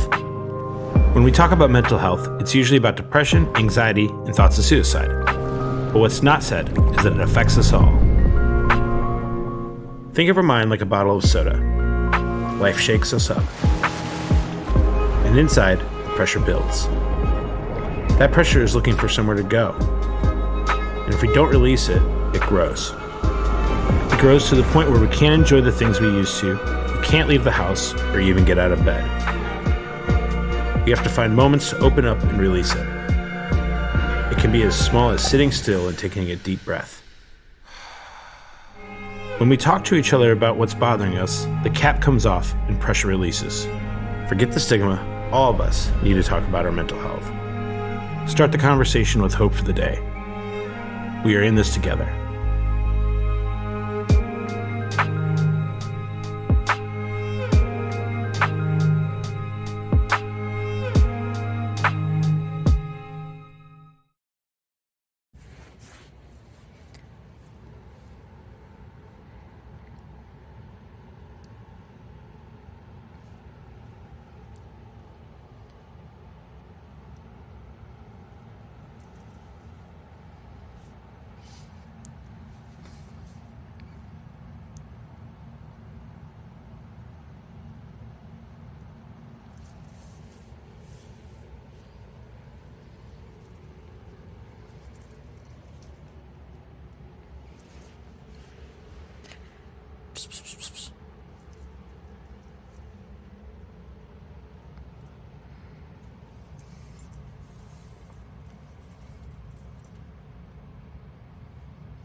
Mental health is very serious, and it can get very serious, and it can be very scary, and people don't want to talk about that.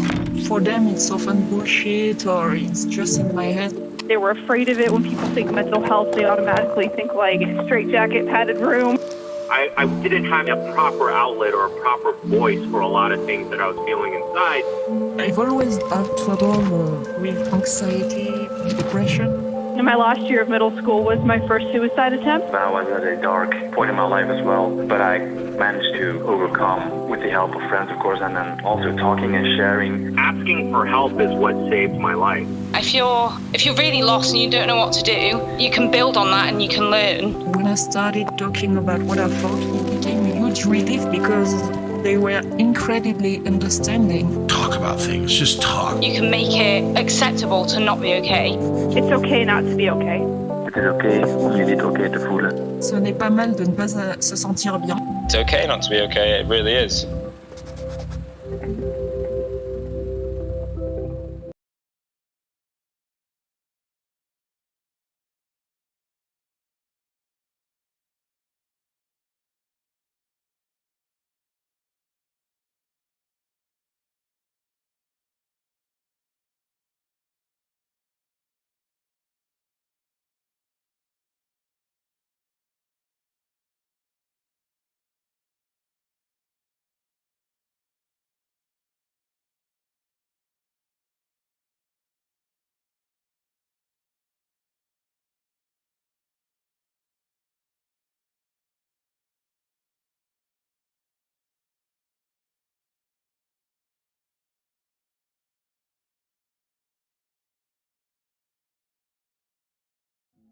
There isn't a whole lot of easily accessible information out there for how we can be supportive when someone we know experiences a mental health challenge. This is because the biggest obstacle to suicide prevention and effective mental health care is the silence of stigma. Stigma isn't just a buzzword. Stigmas are the social and cultural factors that try to dictate how we express ourselves. Traditionally, our society is reactive when it comes to mental health and suicide. We wait to talk about these issues until they directly impact our communities. Suicide is a preventable mental health crisis, and we can all be proactive on prevention by helping to create an environment that no longer waits. You can take action without having to be a trained professional, and here is how we can be supportive. Listen. Being someone that they can talk to is essential when giving support. Let them really express their experiences. Focus on hearing them, minimize talking about yourself, and give them a chance to share all of their concerns. Be non-judgmental. You may not be able to understand exactly what they're going through, and that's okay. Mental health is complicated. Each person's pain is their own. Never measure one person's experience against another. Don't criticize or minimize the way the other person feels. Ask what and not why questions. Asking why can sound judgmental and make the other person feel that they have to justify their feelings. Asking what type of questions gives someone the freedom to describe instead of justify. For example, what makes you feel this way instead of why do you feel this way?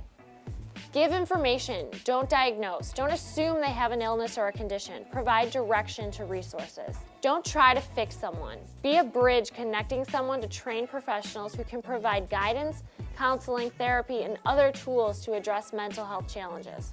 Mental health is complicated. Solutions don't happen overnight.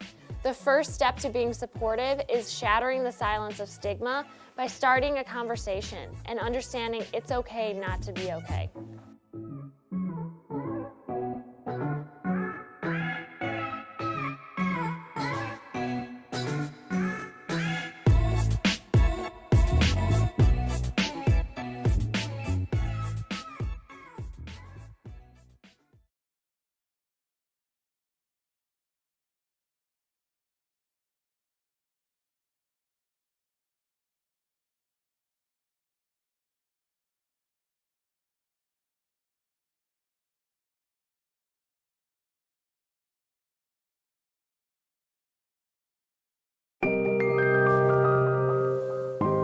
Mental health, like physical health, is something we all have.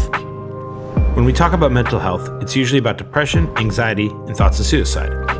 But what's not said is that it affects us all. Think of our mind like a bottle of soda. Life shakes us up. And inside, the pressure builds. That pressure is looking for somewhere to go. And if we don't release it, it grows. It grows to the point where we can't enjoy the things we used to, we can't leave the house, or even get out of bed. We have to find moments to open up and release it. It can be as small as sitting still and taking a deep breath. When we talk to each other about what's bothering us, the cap comes off and pressure releases. Forget the stigma. All of us need to talk about our mental health. Start the conversation with hope for the day. We are in this together.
All right. Hello, everybody. We return, and we actually received 2 donations during the break. 2 $75 donations, one from Anonymous and one from Craigums.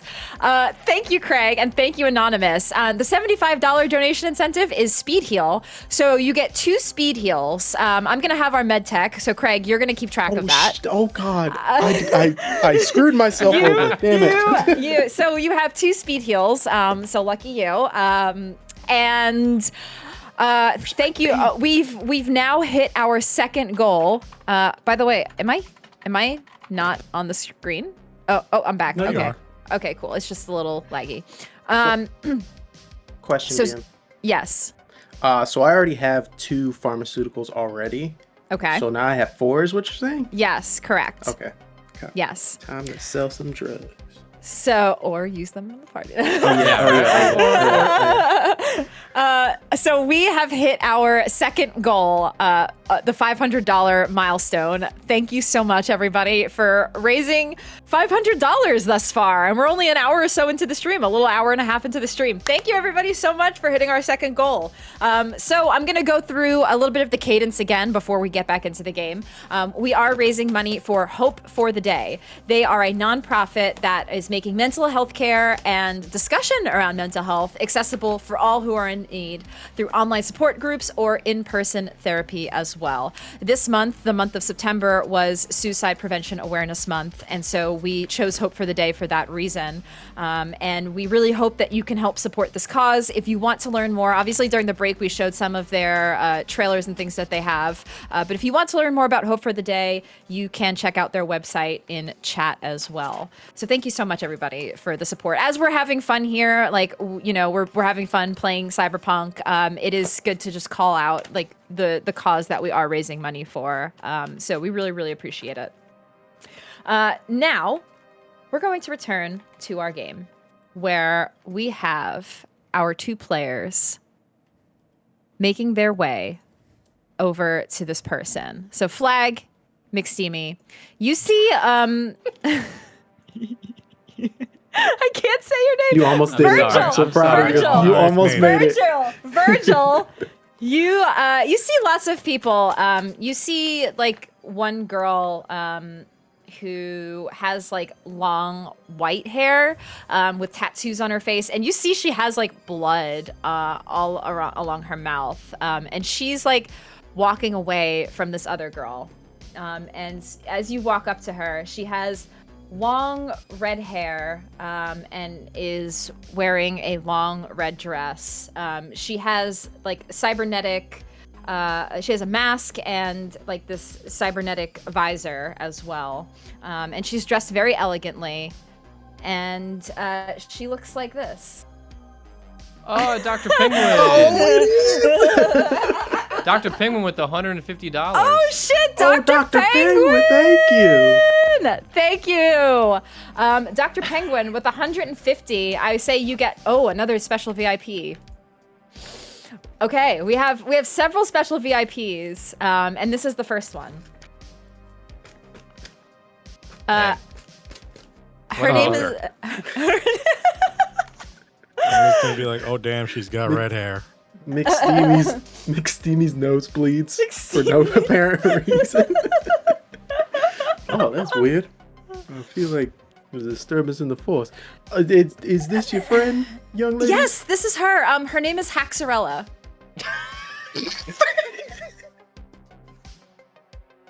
Creative. She's a net runner. I'm looking at my character sheet and then I look back. But you said that with a straight face.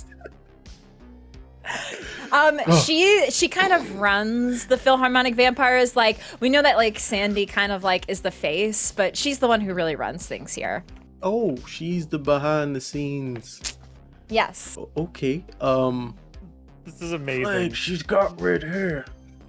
I noticed that. She looks at the two of you, and you two stick out like sore thumbs. You're not the usual crowd here. We're hip. She blinks. I don't think people use the word hip anymore, Virgil. Shit. I suppose you're here for a reason? I'm here to enjoy the show. Yes. Yes, the show. Yes? Yes. Yes, and you're probably waiting for a disaster to happen, are you not? The missing persons. All right, you're smarter than most. I am. I can't. Come on, Tracy, be like George. Gotta be normal. Gotta keep a straight face. So, I assume that you are looking into this job, and that's good because I am as well. We have a mutual problem that must be dealt with. Unfortunately for you, you do seem to match the physical description of the victims. Yes, and I, unfortunately, had almost been taken once before, but I got away. Oh, do you know of who tried to take you? I do. Yes. He used to be one of us, the Philharmonics. He's not anymore. He's been around for a very, very, very long time. They call him the Ancient One. Ancient? And he has been making a bad name for all of us. He arrived here in Night City after it was... before even everything that happened all those years ago, the corporate war. He offered to fund the Philharmonic Vampire's rebirth. He was a visionary, an artist. And he had considerable resources, but of course had a dark side and secrets that he wouldn't share with us. What we do here pays homage to the past. We may partake in archaic rituals and drink the occasional glass of blood. But we are not monsters. We're not murderers. We're romantics. But there is no art left in him. He is only a monster now, truly. He began taking it too far when we confronted him. He threatened to kill us all, and he's now what some would call cyber psycho. Went too far down the rabbit hole, it seems. He thinks he is actually a vampire. You know, a lot of this stuff we put on as an act. We get the fangs, we drink the blood, we have the evening meetings. But no, he doesn't go out in sunlight. He shuns things like running water. He won't set foot in certain areas. Wait, vampires shun running water? Yeah, you don't know the vampire? I used to read my daughter a story. It was well, perhaps if you... Yes, and she interrupts you. Perhaps if you watch the show tonight, you'll learn a thing or two about how vampires act. You might need that information. If you can kill him, I will double the pay. You want us of this to job. Kill him, not just bring him in. Dead. The NCPD, bringing him in won't help. We can't be seen aiding in this at all. We just want him dealt with. Oh, because if we hand him in, somebody even higher will probably let him loose again, is what you're saying. He can't be trusted. If you do this, I will pay you substantially.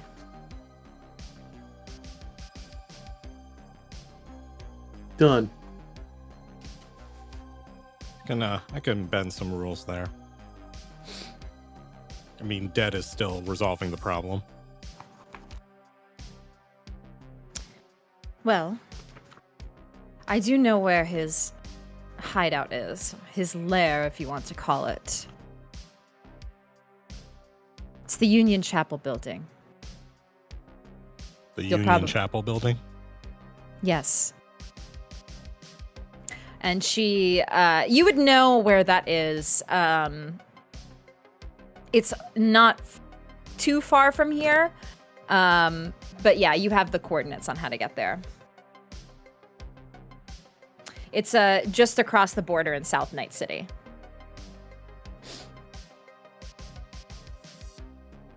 Well, I guess that's a lead. Man, I bet Brick would be so happy if he could have gotten all this intel. Where is Brick?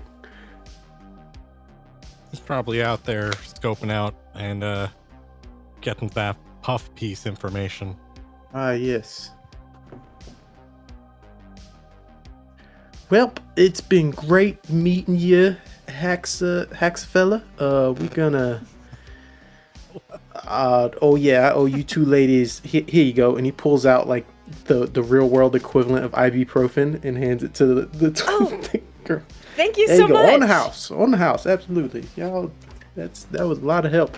Flag, why don't we collect the rest of our band of misfits? You know, because we're cool, and we'll head out. Okay. Oh, and take this. And she gives you a digital card that has her number. Flag, you want to hold on to that? Yeah, I'll hold on to that. Somebody got her number. I'm going to as we're walking out, I'm gonna palm that and then put it into my agent, and then destroy it. Wow. Well, if you can't contact her, you're not going to be able to get that extra cash. No, that's why I put it into my agent. Okay, and then destroy it. Okay, I see. Gotcha. Okay. So, the lights do those like flickery thing to show that the show is about to start. You all reconvene with the 5-minute warning for the show about to begin. Do we spill all the beans on what Haxarella told us? Yeah, we can do that. The reason I destroyed the card, by the way, also was I don't want to leave there too much of a trail. The fact that we might end up killing someone on her behalf. So. Oh, so you tell us about Haxarella? You tell me her name? Yeah. Well, we just Okay. met with this woman named Haxarella. Yeah, in the back. she was pretty spooky. Yeah. Well, what does she look like? She matches the profile of the victims, unfortunately. Yeah, Said but someone she tried to said she take her. got away. Oh. Huh. Well, maybe we should talk to her again. I actually need to talk to her. But- Yeah, I have to talk to her. Yeah. You alright? What's going on?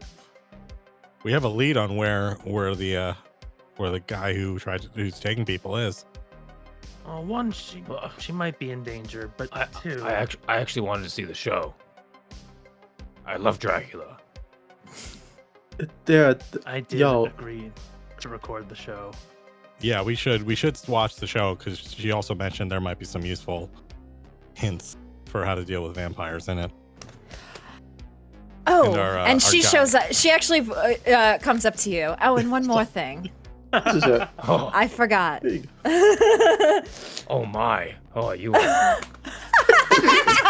you are something to look at. Something to look at. Saw just like outwardly like, damn. You dog saw. Hello. Whoa, Saw. Easy. Hello there. You must be Hacker Fella they told us about. That's the one right there. The name's Haxarella. I am Haxarella. a net runner. My apologies. I am Sarcophagus, lead singer, lead guitarist of Corporal Corpse. I know you. You're a fan.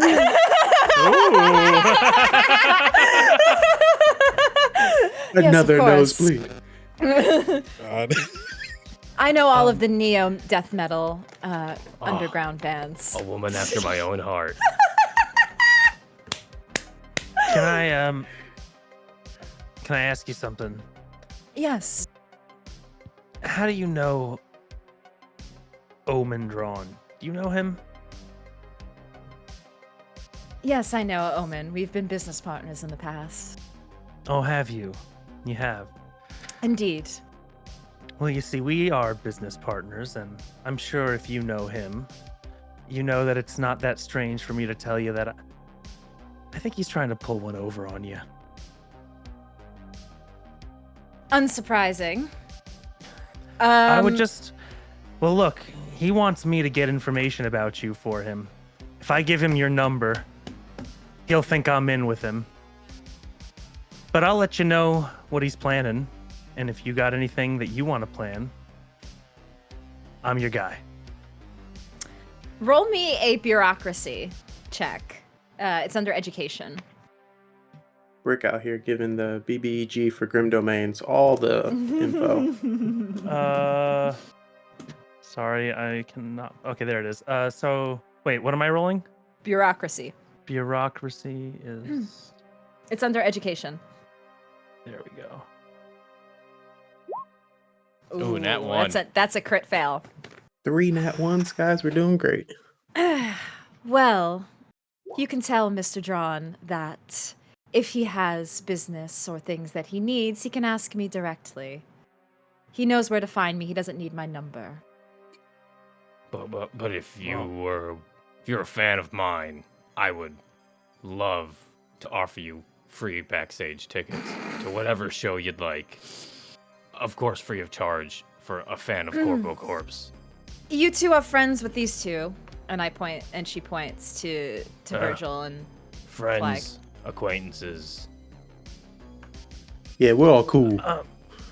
So you're all part of doing the same job. Yeah, they told us about The person. The person. Yes. Yes. Well, if you get the job done, then perhaps yes, maybe I'll show up to a show or two. That would make me so happy. But So thirsty. in the meantime, and she gives this to Saw, a wooden stake. Oh. This might help you. Oh. Spins it around. Okay. Just for like picking my teeth or just... She looks at the others. I think it's for the universal vampire goodbye. Oh, that's Yes. right. That's right. You stab it in its heart, and just like with the everything heart. else Got in the it, universe, got it dies. Yes. Yeah. Understood. There are, outside of the Union Chapel where he is located, there are vendits, which are vending machines. There are vendits of holy water. You may want to get some of those as well. Well, that's convenient when they start storing them. Well, we have our 5-minute warning. I'll be sitting in the front. That's the splash zone. May I please accompany you? The split. Of course, if you wish. And Saw will give Haxorella his arm. Omen's gonna be pissed. So this ship would be Hacksaw. Hacksaw. Hacksaw. Ship it, Momo. Where are you? We need art, Momo. It's been shipped. So, just you might want to push your hair back a little bit. The splash zone. There will be blood. No bonks, George. And I'm no danger to a little blood. As you all make your seats, you begin to see the lights dim and the show begins. There's a production of Dracula that mixes classic horror cinema with a futuristic motif. Half-naked performers sling buckets of fake blood at each other. And I feel like we have to roll something to see how bloody the front rows get. D100? Yeah, you know what? Roll. I'm trying to think what's a good roll for this. Just roll acting? Is this like Blue Man Group of Vampires? Yes. Yes. Yes. This is fantastic. I love this. Something in the performance. Just roll acting. I know it's not really the right thing that I'm looking for, but it's under the cool stat, and that's what I want. I feel like the media should do that. All of you roll it. No. Oh. Is Okay, it what wardrobe roll? and style, personal grooming? Yeah, you know what? Personal grooming. under the social skills. Okay. Oh my god. Oh, this is bad.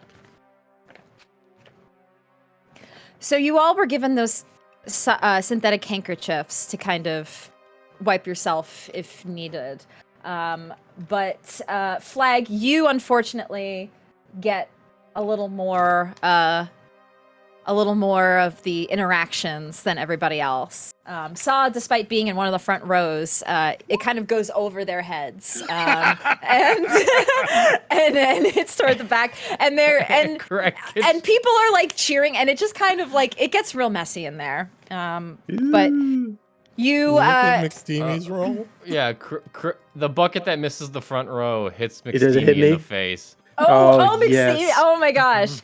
And Virgil, you also just get this nice big splash of the synthetic blood. It kind of tastes plasticky.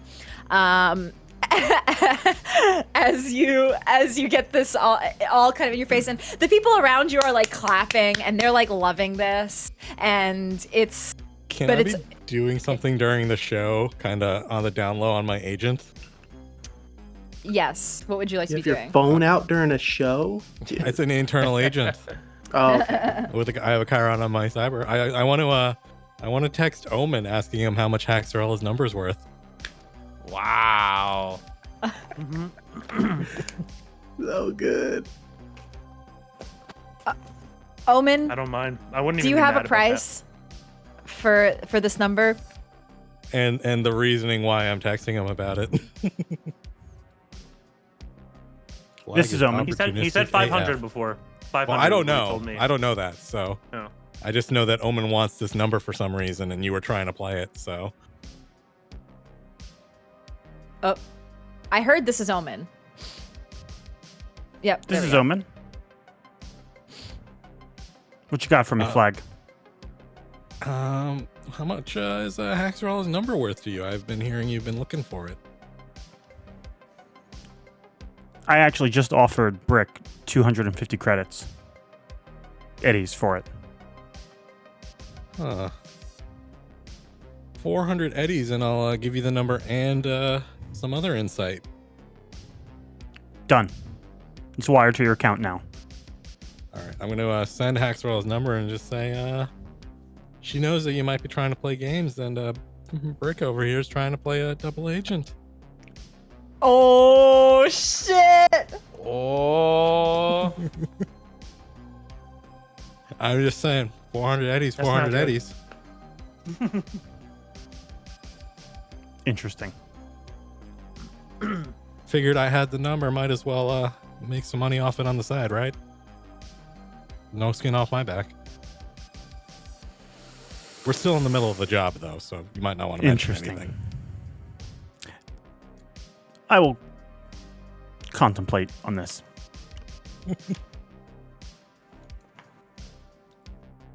And then I'll click the phone off rapidly and move on. So the show ends, and the four of you have received instruction from Haxorella about this location. From your understanding, it was a pretty smooth, quiet night. Nothing dramatic happened at this opera. But you know where to go next. So you're telling me this Blue Man group of vampires did not give us useful vampire information? Well, what did we get from the play? Like, did we learn anything about vampires? You learned all of the typical things that you would know about vampires. That they don't like sunlight, that they don't like running water, that silvered weapons could hurt them, and that stakes through the heart don't kill them, but put them in a thing called torpor, where they are basically incapacitated. Can we Yeah. get a spotlight? And she said he takes this real seriously. Mhm. I'm willing to bet he hasn't seen a lot of light in a while. I have a flashlight. So I'm just drying myself off from all the blood. Flag, you know that your brother, Mag, the fixer, he has some good connections with like various night markets, and you all could go to a night market and probably buy supplies, things like a UV light, and things like that. Would the lawman maybe have connections with police lights, because they have some hefty You can probably get lighting UV equipment. filters for flashlights, like a black light, because you would use black lights for to see blood and stuff. In Yeah, the dark. would the Magitek have something like that? I would say you are all able to procure with your various skills and contacts. You are able to procure a UV, like very strong UV lights. Oh, nice. This is like Blade 2, guys. Yep. Well, Haxorella, it's been an honor and a privilege. But I gotta go kill your boss now. He's not my boss. Ex-boss. Apologies. And I look at her and I say, look, if you want to reconsider, you should get him before he gets you, because he's gonna get you. I'm not afraid of him. And I just tip my my hat that I don't have. Oh, one last thing. I apologize. I keep forgetting. Silly me. You might want to watch out for his cronies. He has two. They're like his right-hand men. One dressed up like a clown. The other dressed up like a monk or a priest or something. Fucking hate clowns. Yeah, I had to kill a couple last time. Oh, you Yes. too? Yeah. My brother was telling me he had to shoot a few last time. I love introducing the bozos in my Cyberpunk campaigns, everybody. All right, so we on our way? I'll Yes, be in I think- touch. Of course. It's so hot in here, guys. Well, Haxorella and this play have given you all quite a bit of information. Anything else that you want to get or plan for before you make your way to this lair? I think going to the vending machines and getting some holy water. Interesting vending machine, but that might be useful. And we have the lights. You said You have the UV lights. I say you were able to get that. Anything else? Oh no, I disappeared again. Would we need? How much would it cost for silver bullets? So you know Mag has in the night market connections that he has. A silvered bullets would probably run you. Ooh, they're a little pricey because they take a little time and to make. Like 10 silvered bullets would probably cost you like 20 eddies. Oh, I'm down for that. Okay, and that's just 10. Yeah, that's effectively like one magazine. Yep. That's fine. I think McSteamy will also put in for that if that's possible. Yep.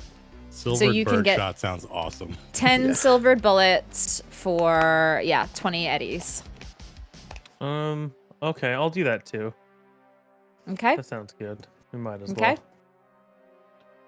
well. Why not? Saw will go in as well. All right. So you all equip yourselves with silvered bullets. You have 10 each, UV you light. Yeah, 10 each. So that's basically one magazine. And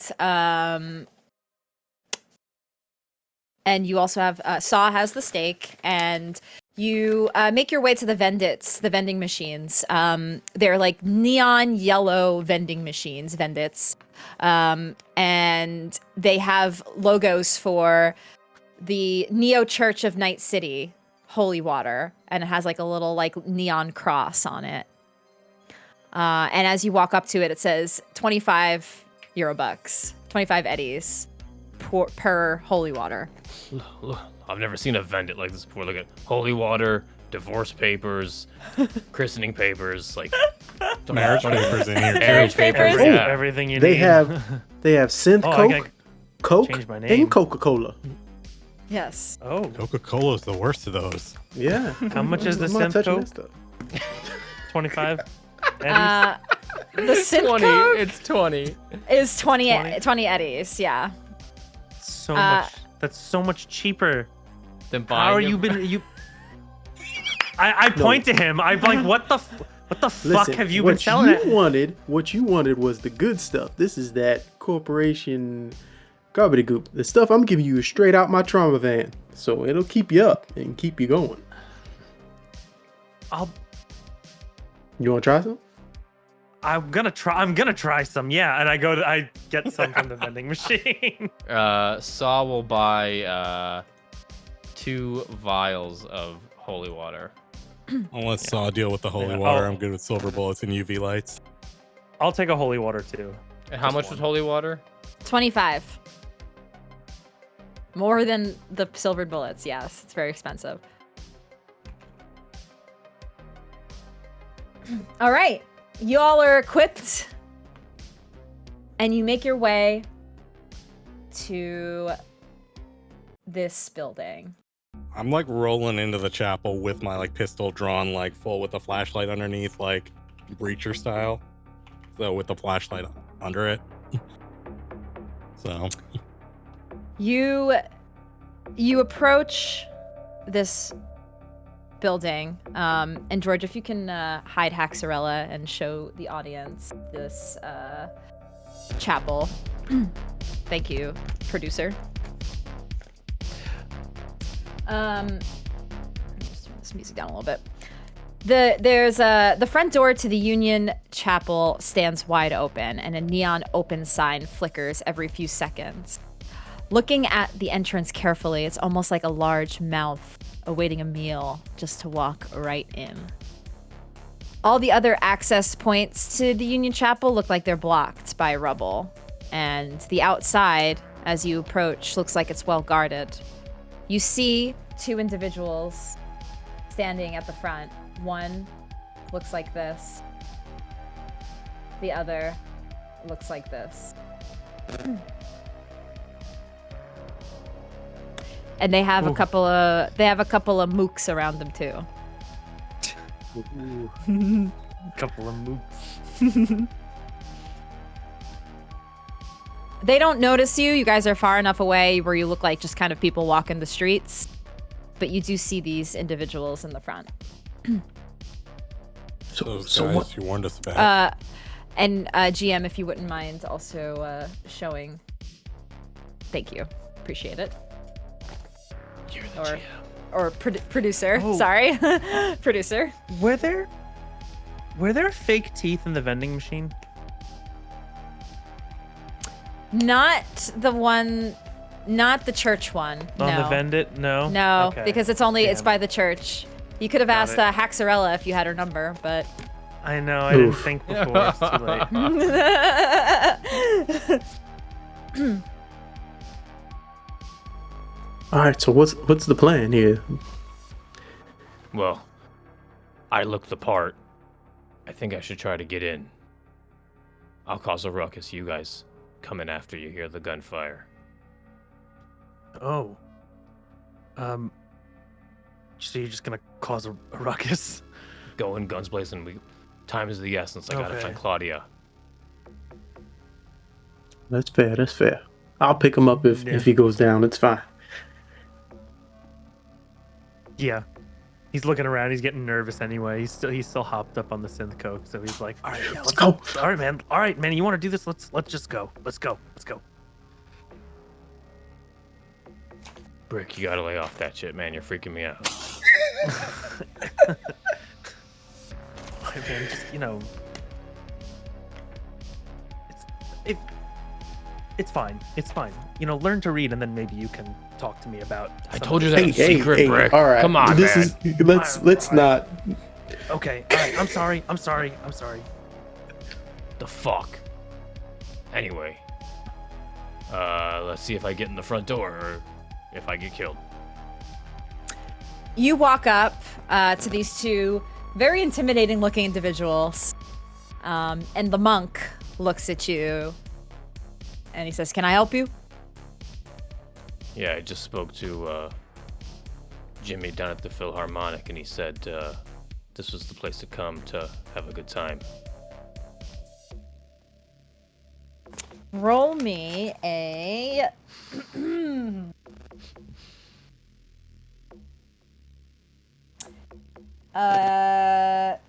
persuasion. 20.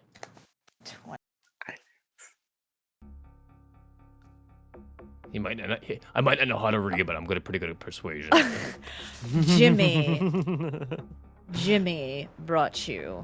We don't know a Jimmy. No, But if you're here to meet the Ancient One. Yeah, I mean, look at me. I'm practically an Ancient One already. I love this kind of shit. I can't get enough of it. You might know my band, Corpo Corpse. Yeah, I'm into it. Corpo Corpse, yes. We know of your drummer.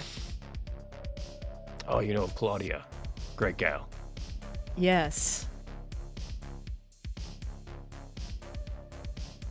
Well, perhaps you would like to come in then and meet him. It would be an honor. And they take Saw in by himself. He walks in alone into this building. How many other people are up? How many other people are up front? You see two other mooks. That's what they call it at the thing. They call it mooks. You'd see two grunts.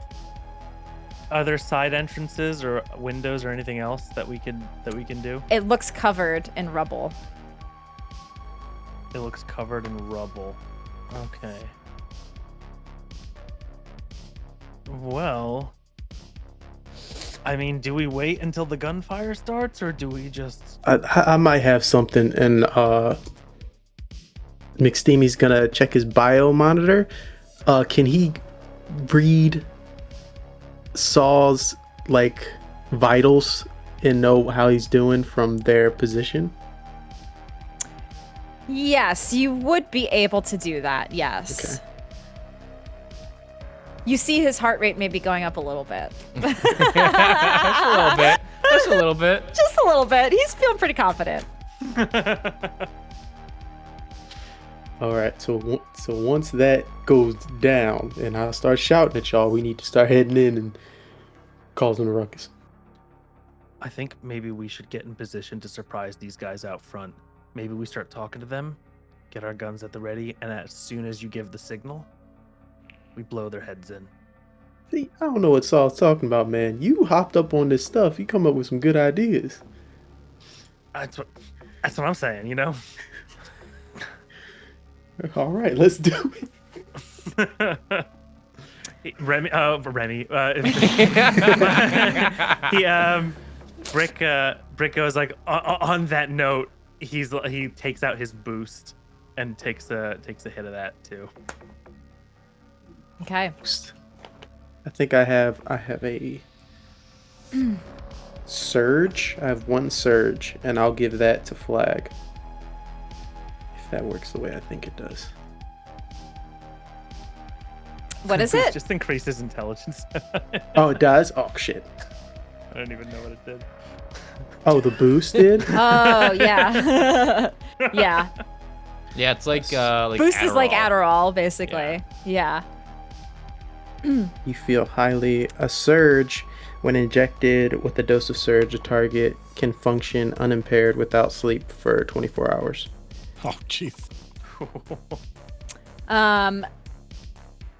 So while they're all preparing and getting ready to potentially go in, Saw,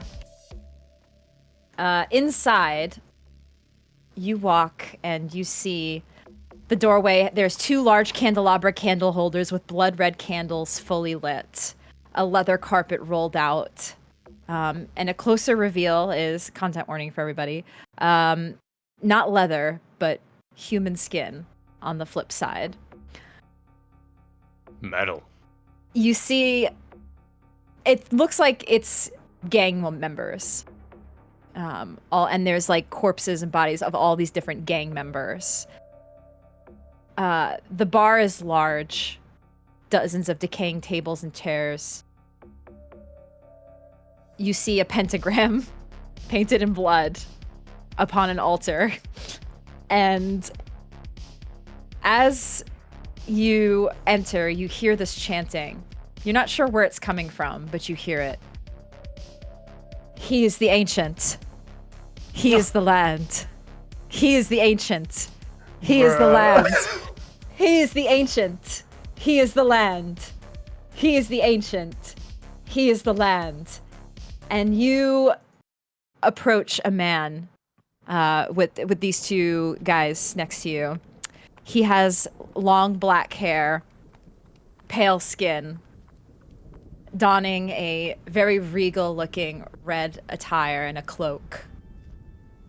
And he sits at a red chair, a glass of wine in his hand, and he says, "You've brought me another." And the two, the bozo and the monk, push you up to this man. He's actually right now wearing a mask, so you can't see his face. But he walks up to you, Saw, and he grabs your neck.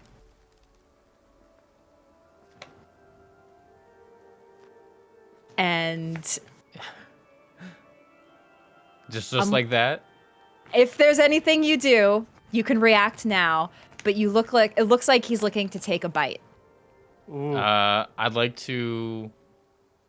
Since and at this moment, how does Saw feel? What's his heart rate like? Does it go up? It's increasing. He didn't think that it would just go from like, it was already at like 50, but like he didn't expect it to go from like 50 to 100. He expected his ability to like talk to people would take into account. He expected to be able to kind of talk his way out of this for a little bit, but there's no talking with this individual.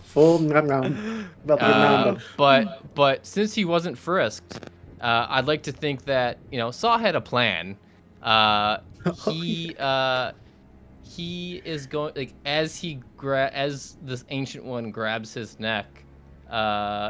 Saw had a flashbang in his pocket and is gonna pull the pin and drop it as he goes for his neck. Okay, and you realize that may hurt you as well. It may. Okay. All right. All right. So let's go ahead. To pop off, isn't it? Yeah. I think it just did. Everybody. While I look up the flashbang stats for Cyberpunk. I can tell you them right now. Oh, perfect. Yep, I have them right here. Saul's vitals just shot up. Yes, and you also noticed that as well.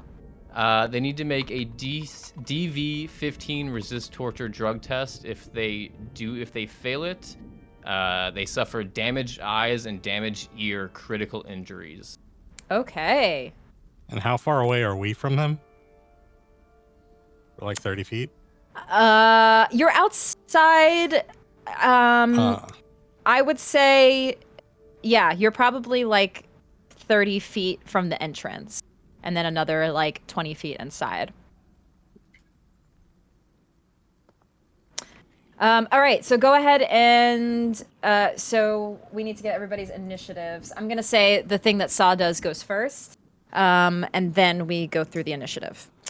So let's see what we got. Brick.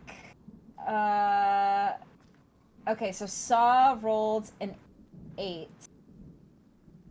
That's not great. Did everybody else roll their initiatives? I don't see them. Where can I find that? I'm so sorry. It should be at the top. It's the big red button at the top. Yeah, it's at the top. If only I could read. I feel you, Saw.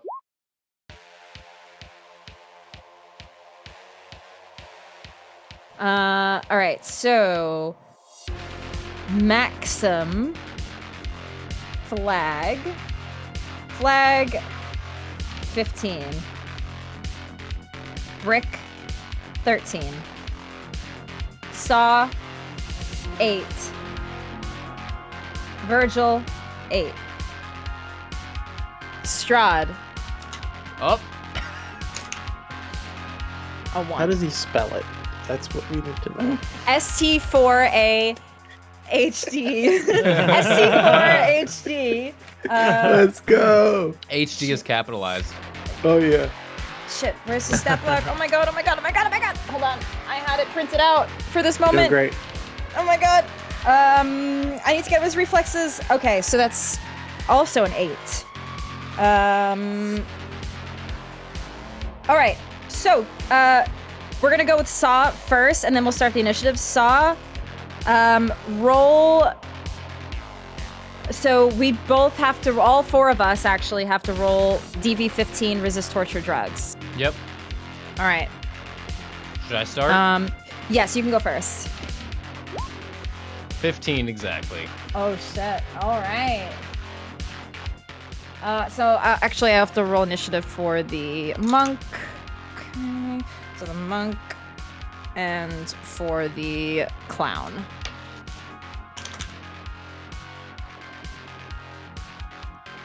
Okay. And then he has to roll. Oh no, I dropped my dice. Okay. All right. So the clown passes. The monk fails. Strahd passes. Oh no. Shocker. So the monk, he like grabs his eyes and ears, and he has damaged eye, damaged ear, critical injuries for the next minute. All right. So I'm gonna just mark him on the map. He is not looking great. How do I do this? There is a way to add a status effect. There we go. Okay.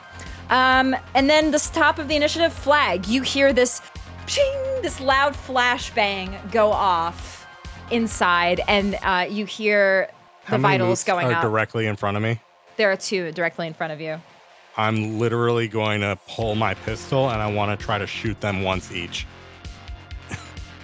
Alrighty, go ahead and roll. So this is first bullet. Oh my god, where's my other stat block? Dang. Oh, here it is. 16. That will hit. So you do 14 damage to Mook number 1. Okay. He does not look great. And I'm shooting. I get 2 yes, shots. Rate of fire that's 2. heavy. Yep. Go ahead and shoot again. 22. That definitely hits. And then a 10.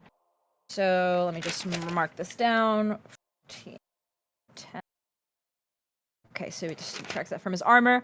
Okay. All right. They both are hit by this. They don't look great. And that brings us to Brick. I was gonna yell "Go!" to help him. Brick, okay, you're I'm next. sorry. Who am I? I'm gonna go. Who am I closest to? I guess. Are we? So you guys are I'm just in the outside, bottom which corner, I we guess. don't have an outside right now. But Right. there are 2 mooks. Theater So you saw, I would assume that I was right up. I was talking to them, kind of like, making small talk. And as soon as I heard the commotion go down, I am going to just pull the trigger on one of them. Okay. All right. So go ahead and roll to fire. And you have a heavy pistol, so you also have rate of fire too. Ooh, He has okay. a very heavy pistol, so he shoots once Very- before so you it's say. only once. Okay. Yeah. I see. But he's got a freaking hand cannon. So Okay. You have like a Desert Eagle, essentially. yeah. Shit. You can't even lift that cannon. So that hits. And so I'm gonna say it's the one on the left. So let me just keep track of this. Takes 10 damage. All right. I think he might be in the seriously wounded state. He's got armor and stuff? Yes. Okay. All right. So they're both still up, but one of them does not look great. And with that, next up is the monk. The monk will do not do much because he just got hit with a flashbang. So he has -2 to range attacks and perception checks, and if he moves more than 4 meters on foot, he cannot make a move action on his next turn. Oh, dang. And then he has additional -2 to perception checks involving hearing. So he has -4 to perception. So he's just like lashing out. He's gonna go for his weapon and try. Ooh, is he gonna? Yeah, he'll try to shoot at you. Ooh, he's right next to his lord. So I think he's actually just gonna be incapacitated for this turn because he's kind of getting his bearings and everything that's happening. Clutch. And so that brings us to the mooks. The mooks. After I had like shot them, can I have tried to like move halfway towards the door? I think based on my move, I could yes, get you halfway. may use your movement. Yes. Okay. All right. That thing matters for the positioning, I think, but that's it. The mooks will try to shoot at you, Flag. Mm-hmm. So they have a medium melee weapon, rate of fire 2. That is a 17, and so I think with the range that they are for you, that'll hit. Because you're not too far away, you ran closer to the door. Yep. So that's 2d6. And they rolled 4 and a 2. Hell yeah. So that just basically goes from your armor. All right. And then the second one, so rate of fire 2, so he rolls again. That is a 17. I believe that should also hit. Oh, they're rolling pretty good. How do I determine that? It's how far you are in range. So it shows it on like your gun as well. So 0 to 6 meters, which they use meters in Cyberpunk. I use feet because I'm American. 0 to 6 meters, the DV is 13. 7 to 12 meters, it's 15. Okay. So yeah, that'll hit you. All right. 6 and a 2. Damage. So 8 damage total? Yeah, 8 damage total. So you subtract that from your armor. Oh, okay. So my armor is down. It's I'm assuming body shots? Yes. Okay. All right. Next up, the next one rolls a 13. I feel like 0 to 6 meters is still. Honestly, you're pretty close to them because you walked up to the door, right? Or you're running up to the door. Or no, flag. Oh. I was like you said, we were away from the door, so I shot them and then moved closer. Yeah, so you're pretty close within range, so these are probably all gonna hit, honestly. Right. The 13 that hits, 4 and a 5 on the d6s. It's another 9. Yes. Okay, so my armor was at 3, so I would take 6 now it goes damage. Now it goes into your health. Yeah. Okay. And one more. Okay, he rolled a 1, so that'll miss. So the 4th shot misses. All right, that was a lot of shots. I did my job. I soaked it. Next up is Sarcophagus. Yes. He will take out the holy water and splash it on the Ancient One's face. Okay. You just roll me. I'm just gonna say for this. I'm gonna say roll me a melee. Where is that? Fighting, brawling. Oh, so you could do brawling or melee weapon because you're within melee of him. It's under fighting skills. Yep. 18. Okay, so that will. I'm just gonna have him roll just a reflex, but it's probably. Oh no, I keep dropping my dice. Hold on. Okay, yeah, that hits him. So roll me 2 d6s. There's a little thing on the side, and roll 20 where it shows like all of the drop down for different dice. Yep, 2d6. 2d6. 11 damage. All right. You put this holy water on this individual in front of you, and it actually hurts. It looks like it actually hurts him. He recoils at this, and his mask falls off, and he does in fact reveal that he is a man with that looks like Strahd von Zarevich. for all of you in chat, thank you for the 500. Yes, thank you so much. And our villain is actually a Neo Strahd. So yes. And then after that, can I move back towards the group? Yes. I don't know if I'm like, shit, do attack of opportunities happen in Cyberpunk? I don't know if they do. That was instinctually where I went. I was like, oh wait. I don't know all of the rules, everybody. So if somebody in chat happens to know if there's attack of opportunity, otherwise I'm going to say he's distracted by this holy water. So he does not attack of opportunity you. Okay. Next up is on the list. Shit, where's my initiative? Hold on, I have so many notes everywhere. I think I was with Saul. We both rolled 8. Yes, Virgil, you're next. Okay. I would like to move up closer with Flag and with the shotgun. Does the spread, is it capable of hitting both of them or just one? Does it say what the spread is, how many meters or anything on it, on the shotgun? Hands to shotgun. Just at 5d6. I'm probably not looking in the correct spot. It might not. It Okay, might just then I'll be just the shoot one. one of them. Yeah, I would say, go for... Do you want to go for the one who's more wounded or the one who's Yes. less wounded? Okay. Go ahead and roll. 20... shoot. 19, 15 damage.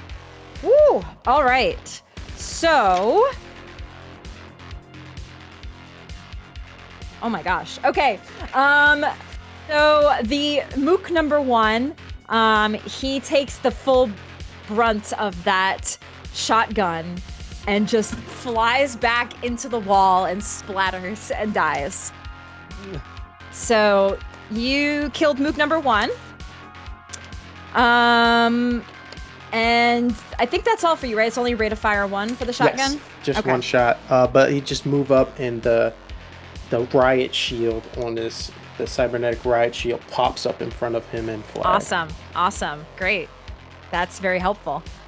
Next up, yes? I was going to ask a question on the armor. Since it got through my armor goes down by 1 permanently until it's repaired. But Correct. is like my armor good for 10 for the next round? That's what I'm trying to figure out.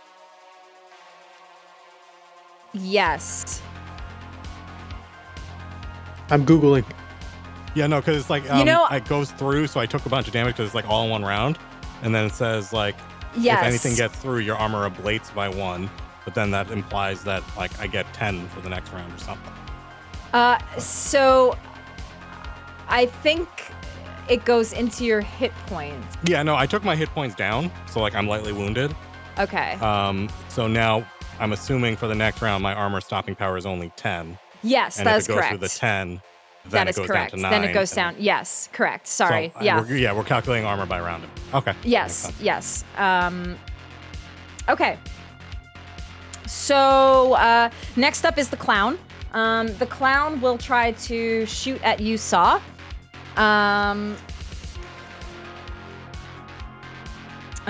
Shoot. Let me just double check what the rate of fire is on this. An heavy pistol. Oof. All right. He rolls a 8 plus. Let me just check what his.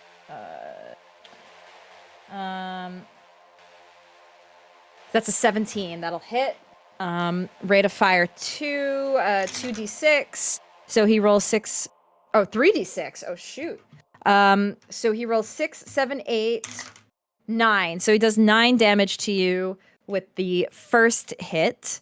And then he's going to roll again. He rolled an 8 on the die. Plus his... Why am I having such a hard time finding this? Okay, 8, 9, 10, 11, 12, 13, 14, 15, 16, 17. Yeah, 17. So 17, he'll hit you again because he's right near you. And he rolls 3, 4, 5, 6. So another 6 damage to you, Saw. And that is all. The clown will stand in front of him, in front of Strahd, and say, "My lord, please, allow me." And it is Strahd's turn next. Strahd doesn't listen to his underling, and he pushes him out of the way and goes for you again, Saw.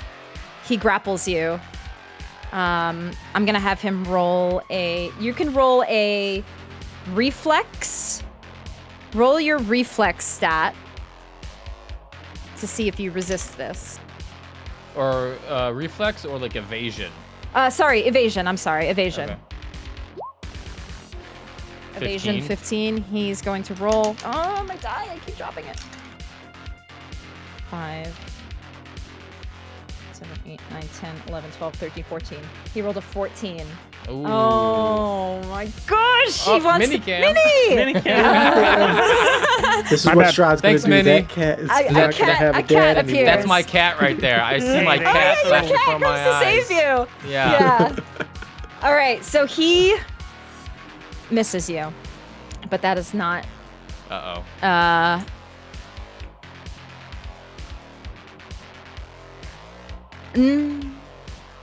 That's all he does for now. Ooh, for now. With that, it is Flag. All right. Are both mooks down? One is still up. All right. I'm going to try to again. I'm gonna like shoot him, move closer, and then if he's not down, I'll shoot him again. Okay. All right. 12 damage.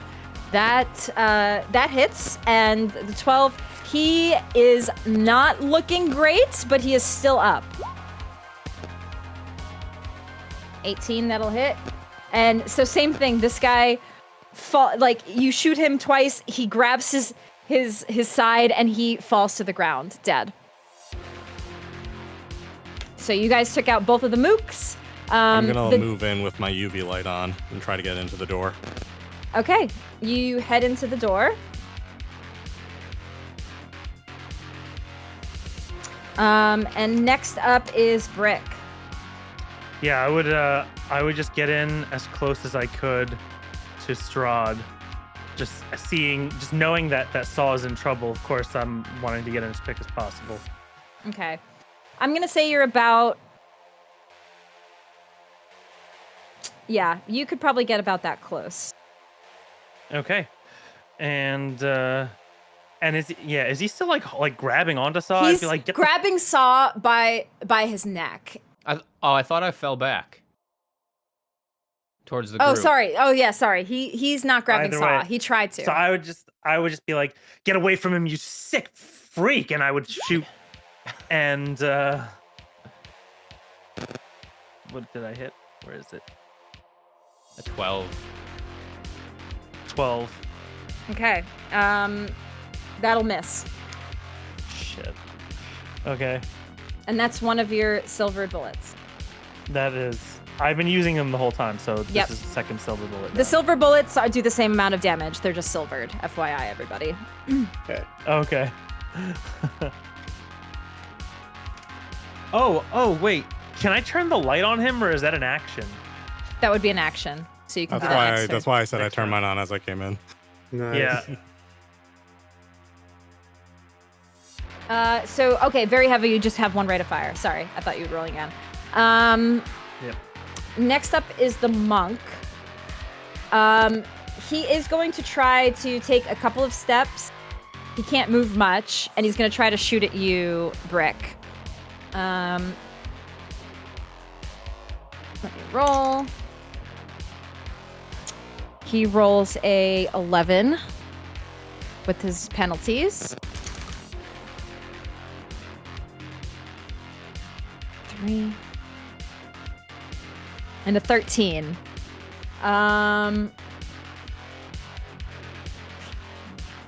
That just hits with the range. I'm gonna say that just hits.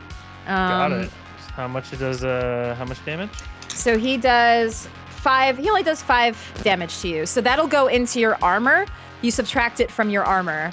So you probably don't actually take any Didn't damage take from any that. damage there. Yeah. No. Yeah. All right. Next up is Saw.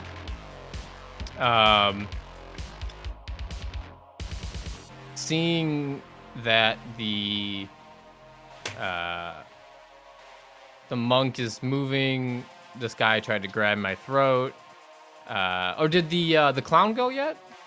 The clown goes after you. Got it. Okay. Or after Virgil. I will move to the. How far is movement for like regularly? I've moved. I don't know. Move 6. That's my stat. Actually, I have a hint part for this. I forget myself. Oh, I guess it's not on here. I thought it was. Move statistic. Move up to as many meter yards as your stick times 2. So 12. Is that what it is? You said it was 6 as your move? Yeah. So you can move up to 12 meters. Could I make it behind? Like, can I like dive behind the bar? I'll allow it. Just roll me a Athletics, endurance. Yes, athletics. 18. Yeah, you're able to maneuver behind the bar for cover. As I jump behind the bar, I motion to Brick to follow me. Like, don't stay out in the open. So understood. Yep. And yeah, he's gonna leap behind the bar, and then he's gonna pop a shot off at the monk. Okay, go ahead and with his very heavy pistol. Ooh, that misses. That misses. All right, next up is Virgil. All right, how is can Virgil see how Saul's looking? Saw looks okay. It looks like he didn't take any damage from Strahd. Okay, then he would spend his turn getting into, because he's still outside. He would get into the bar, turn on his light, UV light, and that's an action, right? So he would just look and go, this is terrible. Everything in here is wrong. What is happening? And he'll get his shotgun loaded with those silver bullets. But that's his turn. Okay. So, sorry, did you say you got the light ready, or what? Yeah, he turned on the light. Okay. All right. All right. Next up is the clown. The clown will try to shoot at you, Brick.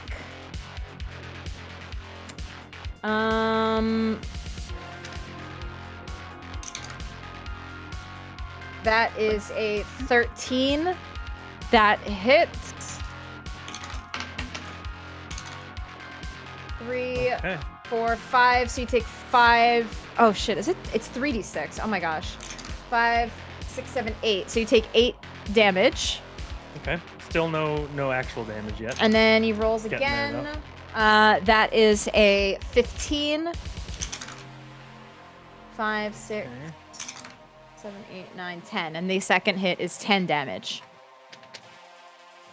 Okay, so yeah, I take 1 damage there.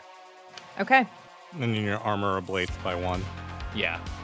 By 2, because I got hit twice there, right? Oh, no. So, like, if it breaches your HP, your armor permanently loses 1 stopping power until it's repaired. Yes. Each time. So, your next round... Oh, so if it doesn't go over that, then I still have the same stopping power? Yes. In the round. Within the round. Gotcha. Then I did not take any damage. Okay. So, because my stopping power should still be the same as it was initially. Previous. Right. Yeah, Okay. it only goes down permanently if it goes through and you take damage. Next up is Strahd, and he will walk up and try to grab you, Brick. So, roll me an evasion. Okay. It's under fighting. Fighting. Got it. He rolls a 19. 16. Ooh. He grabs you, and he no. goes to take a bite with his fangs. No, Remy. Uh-oh. Why am I'm always getting bit, aren't I? Lucky guy. Vampires love me. One moment, I just have to see the damage that this does. So this is all right. Ooh. Uh-oh, I don't like that face. He Yeah, that's a rolled bad face. a 19 with his melee. It's a melee. And it does the vampire fangs do 1d6 damage. However, in the fangs are a vial of biotoxin. Oh no. So he does 6 damage to you into your armor. And then the vial of biotoxin, I had this prepared. Let's see how much that does. He has to make a DV15 drug test or take Yes. 3d6. So roll me resist torture drugs. Let's go. You're good at this. Oh, you're really good at this. Oh, look at that. The next 30 minutes, light melee weapon must be drugged. Anyone who fails, 3d6 directly to their HP. Their armor isn't available. Okay, so you are safe. Brick just looking at him, he's like, call those drugs? Oh, I have done far worse to myself willingly. Yeah, and I sold it to him. Flag, you are up. I'm going to move. Sorry, I'm gonna move to here, like to kind of like use the chair as cover. Okay. I would also like to directly like point my flashlight at Strahd and try to take. Will I be able to take 2 clean shots at him or no? From this angle. You would be able to, yes. All right, I'm gonna go for 2 shots. Silver bullets. Don't do me wrong. Ooh, crit. That's a crit. Nice. What does that mean? You add a d10 to the roll. So you roll 1 more d10. Just says rolling the dice. I'm waiting for it to roll the dice. Give me my number. Oh my god. All right. And then And do 1 more shot. yes, do 1 more.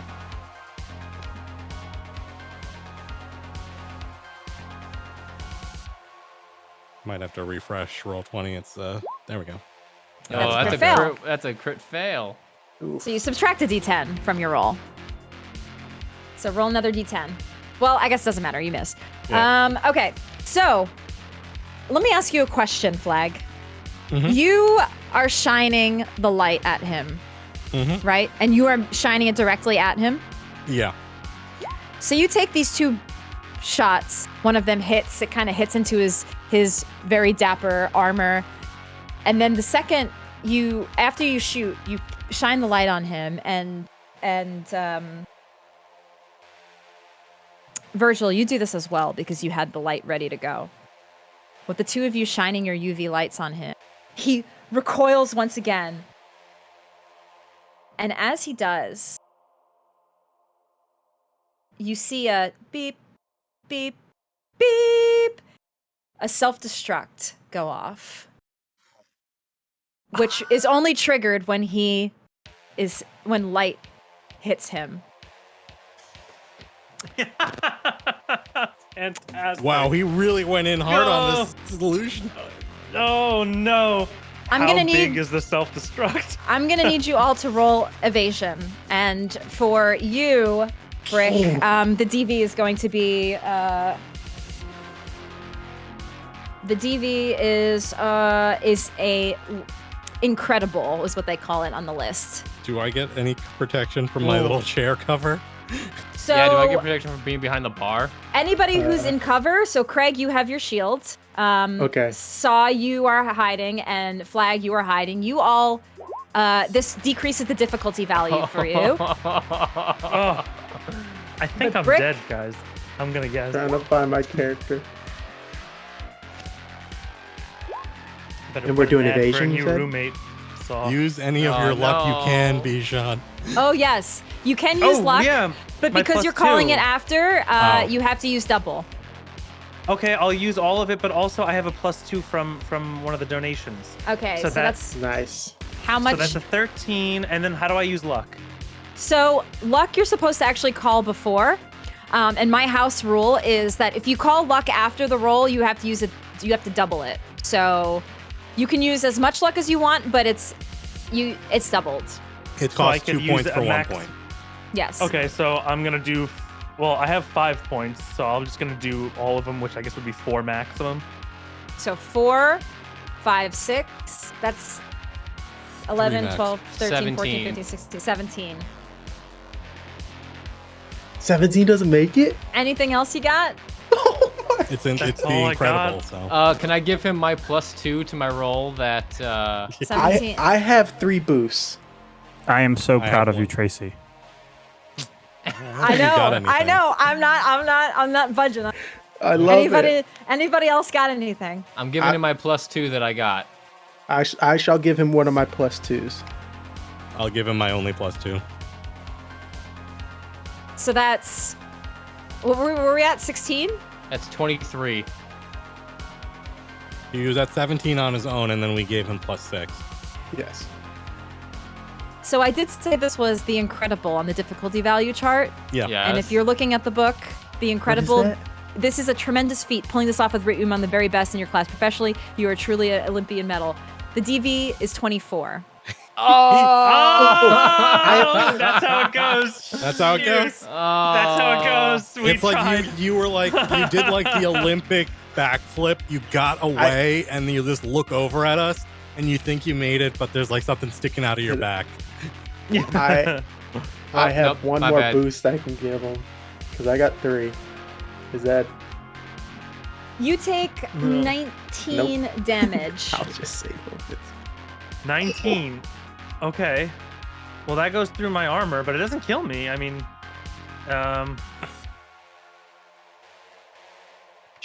Let me roll. The rest of you, what did you all roll? I was gonna call. I was gonna use 3 go luck. ahead.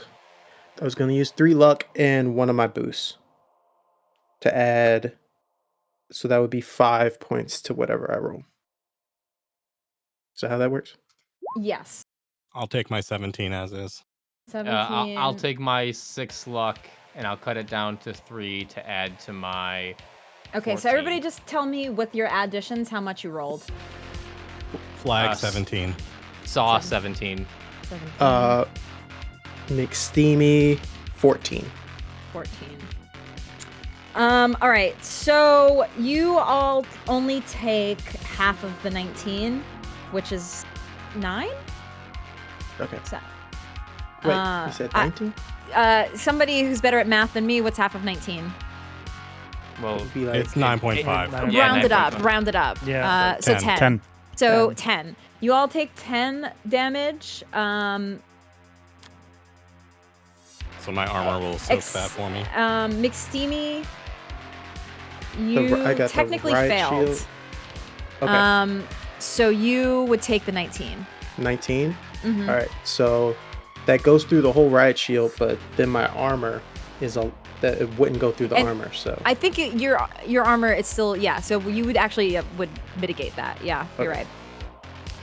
That shield is powerful. Damn. Yeah. Nice. Yeah. And I guess it makes sense because it takes an arm up while you're using it. And after that, you see mist form. Bloody mist. Can I just kind of just blink my eyes and be like, oh damn, he committed to the bit. You see, Right? with the depending on what your I want to say your perception is. Actually, roll. What's your? Everybody, roll me perception, just really quick. I just want to see.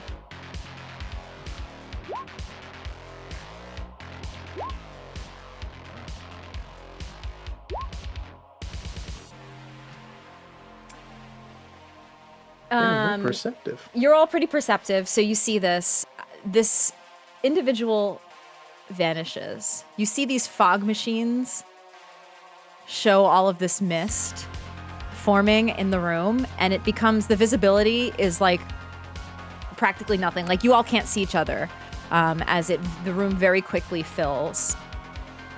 And I hope you got this on video, Brick. everyone retreats. I do. Yeah. This is gonna do well. I'll be honest. This is gonna do well on the vid screens. Well, that's gonna go viral, man. You caught him close up. You all, as the room gets quiet and you faced this individual, you wonder if him vanishing, if that was just an act or if that was actually real. If the light shining on his skin, if that was him just triggering a self-destruct, or if that was actually his Was that real reaction to blood? the light. You wonder if the blood, as you walk up to it, it's real. Can You I make try your to do like a criminology or forensic exam real quick through the fog? Yeah, go ahead. I must know if he's dead or not. I want my money. Ooh, 17. So what are you trying to I'm like trying to investigate? see if like, there's enough like body mass, matter, blood to like account for a person. Or any sort of, I can kind of find any sort of physical evidence that I can try to prove that this guy's dead. You don't have enough to prove that he's dead. Huh. Might be enough to get paid though. We But also you got video of We him need to exploding. find the girls. do is we how find we're the gonna get girls? paid. You Can look we search the place? Yes, you Yeah. search and one moment, I have to pull up. I figured Saul will be looking for his girl. Oh, I have to pull up the notes here. You head downstairs and you see, oh, I have to reveal this on the map. Oh my gosh, so many things to do as a GM. It is a lot, y'all. This is where you get your 1 moment. One You moment, gotta- you please. have to- One moment, Yeah. one moment. There you go. All right. All right. No one's the I'm wiser. still here. And Oh, I God. heard all of that. Odin's been listening the entire time. Open You- channels. You head downstairs and you see a hallway. There's soft light in this chapel area. And then behind it, you see a room. It's like a secret room. It takes a little bit of investigating, but you find it. You see this sterile hallway and an oversized medical pod with women inside. They're all sculpted to look like one person. However, there are a few that are still alive. Saw, you see your drummer. It looks like she's clinging to life. All of her Borg wear, or all of her cyberware, anything that she had in hers has been ripped out. Virgil, do something. Yeah, just straight Virgil, work. just roll me very quickly. It's a low DV because you don't have anything. But just roll me a first aid. It should be under your technique skill. Okay. First aid. Can I try to find the other victim? You look, and you do see Lucy Reinmeyer. I'll go to examine her. She's alive, barely conscious, and slicked wet with cryofluid. Closed in a shawl, paralyzed with fear. I'll use the last of my luck on this. So Okay. That's 5. 16. You're able to stabilize. You're able to stabilize her. And the rest, and Lucy also, she is paralyzed with fear, but she's not she's not passed out or anything like that. I'm assuming it looks like they haven't had her for as long as Claudia. Correct. She faints. Lucy faints upon seeing you all. And the rest of the women here, there are 5 others. They are unfortunately dead. You all grab Lucy and you make your way out. And of course, what's your drummer's name again? Claudia. Claudia, that's what it is. Thank you. You grab Lucy, you grab Claudia. Saul will carry Claudia. I make sure to get a good look at these as like the evidence of these crimes, because I mean, hopefully I got enough of Strahd's face on camera and I can connect him to this whole event. Yeah. Oh, you got an up close and personal with him. Oh yeah, you did. Mm-hmm. Yep. That shit goes viral. You all make your way back, your various things that you need to do to, Brick, you start to put this piece together. Flag, you return to Mag. Virgil, you return to your daughter. Saw, you return to Claudia. And eventually, a day or so passes. You kind of recuperate from what you all experienced. You reach back to Omen, and you are paid the remainder of your wages. However, you call up your friend Haxarella and tell her the story, and she's not convinced that he's dead. So she doesn't pay you double the amount, unfortunately. Lucy, she goes to therapy, and she eventually starts to feel better. And Mr. Reinmeyer, you're the one who initially paid you all, is very happy with your work. But you haven't yet earned a favor with the Philharmonic Vampires.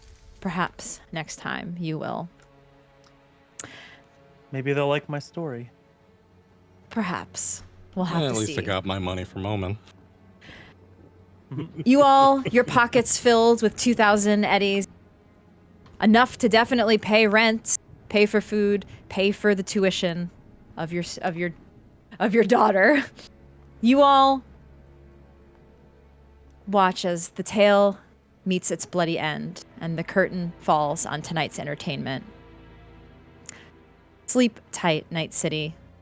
Lock your doors, bar the windows, and turn out the lights, and maybe, just maybe, Strahd will pick another house tonight. Thank you all for playing! Yay! That was fun. Yes. Thank you for putting this together, good. Tracy. I'm Yes. so glad I finally got to It's play so Cyberpunk. much fun. Thank you all. Thank you for your support, everybody in chat. Thank you for Yes. helping us reach our Strahd goal, because I did have a plan. Like, there, obviously, in this is an actual module, and it's not Strahd in the module. Our Talsorian, I don't think would put Strahd. I love you guys, Artel. Sorry, I'm putting D&D stuff in your game. But yes, so I made it Strahd because we hit our goal. So thank you all very much for helping reach that goal. Thank you, everybody, for your support. And Wait. thank you to these awesome players. Are you telling me it would have been like some generic vampire douche Yeah. if it wasn't Throd? Yes. George. Yes. George the vampire. George the his name was Lord Ruthven. Ruthven. Yes, in the module. But this is Strahd, and he was trying to sculpt people to look like his bride, unfortunately. Tatiana. If you know the lore of Strahd, yes, he was trying to find his Tatiana in Night City, and to no avail. God, he did not find her. To the bit. Ooh. Yep, he did. Even in Night City, Strahd sticks to his bit.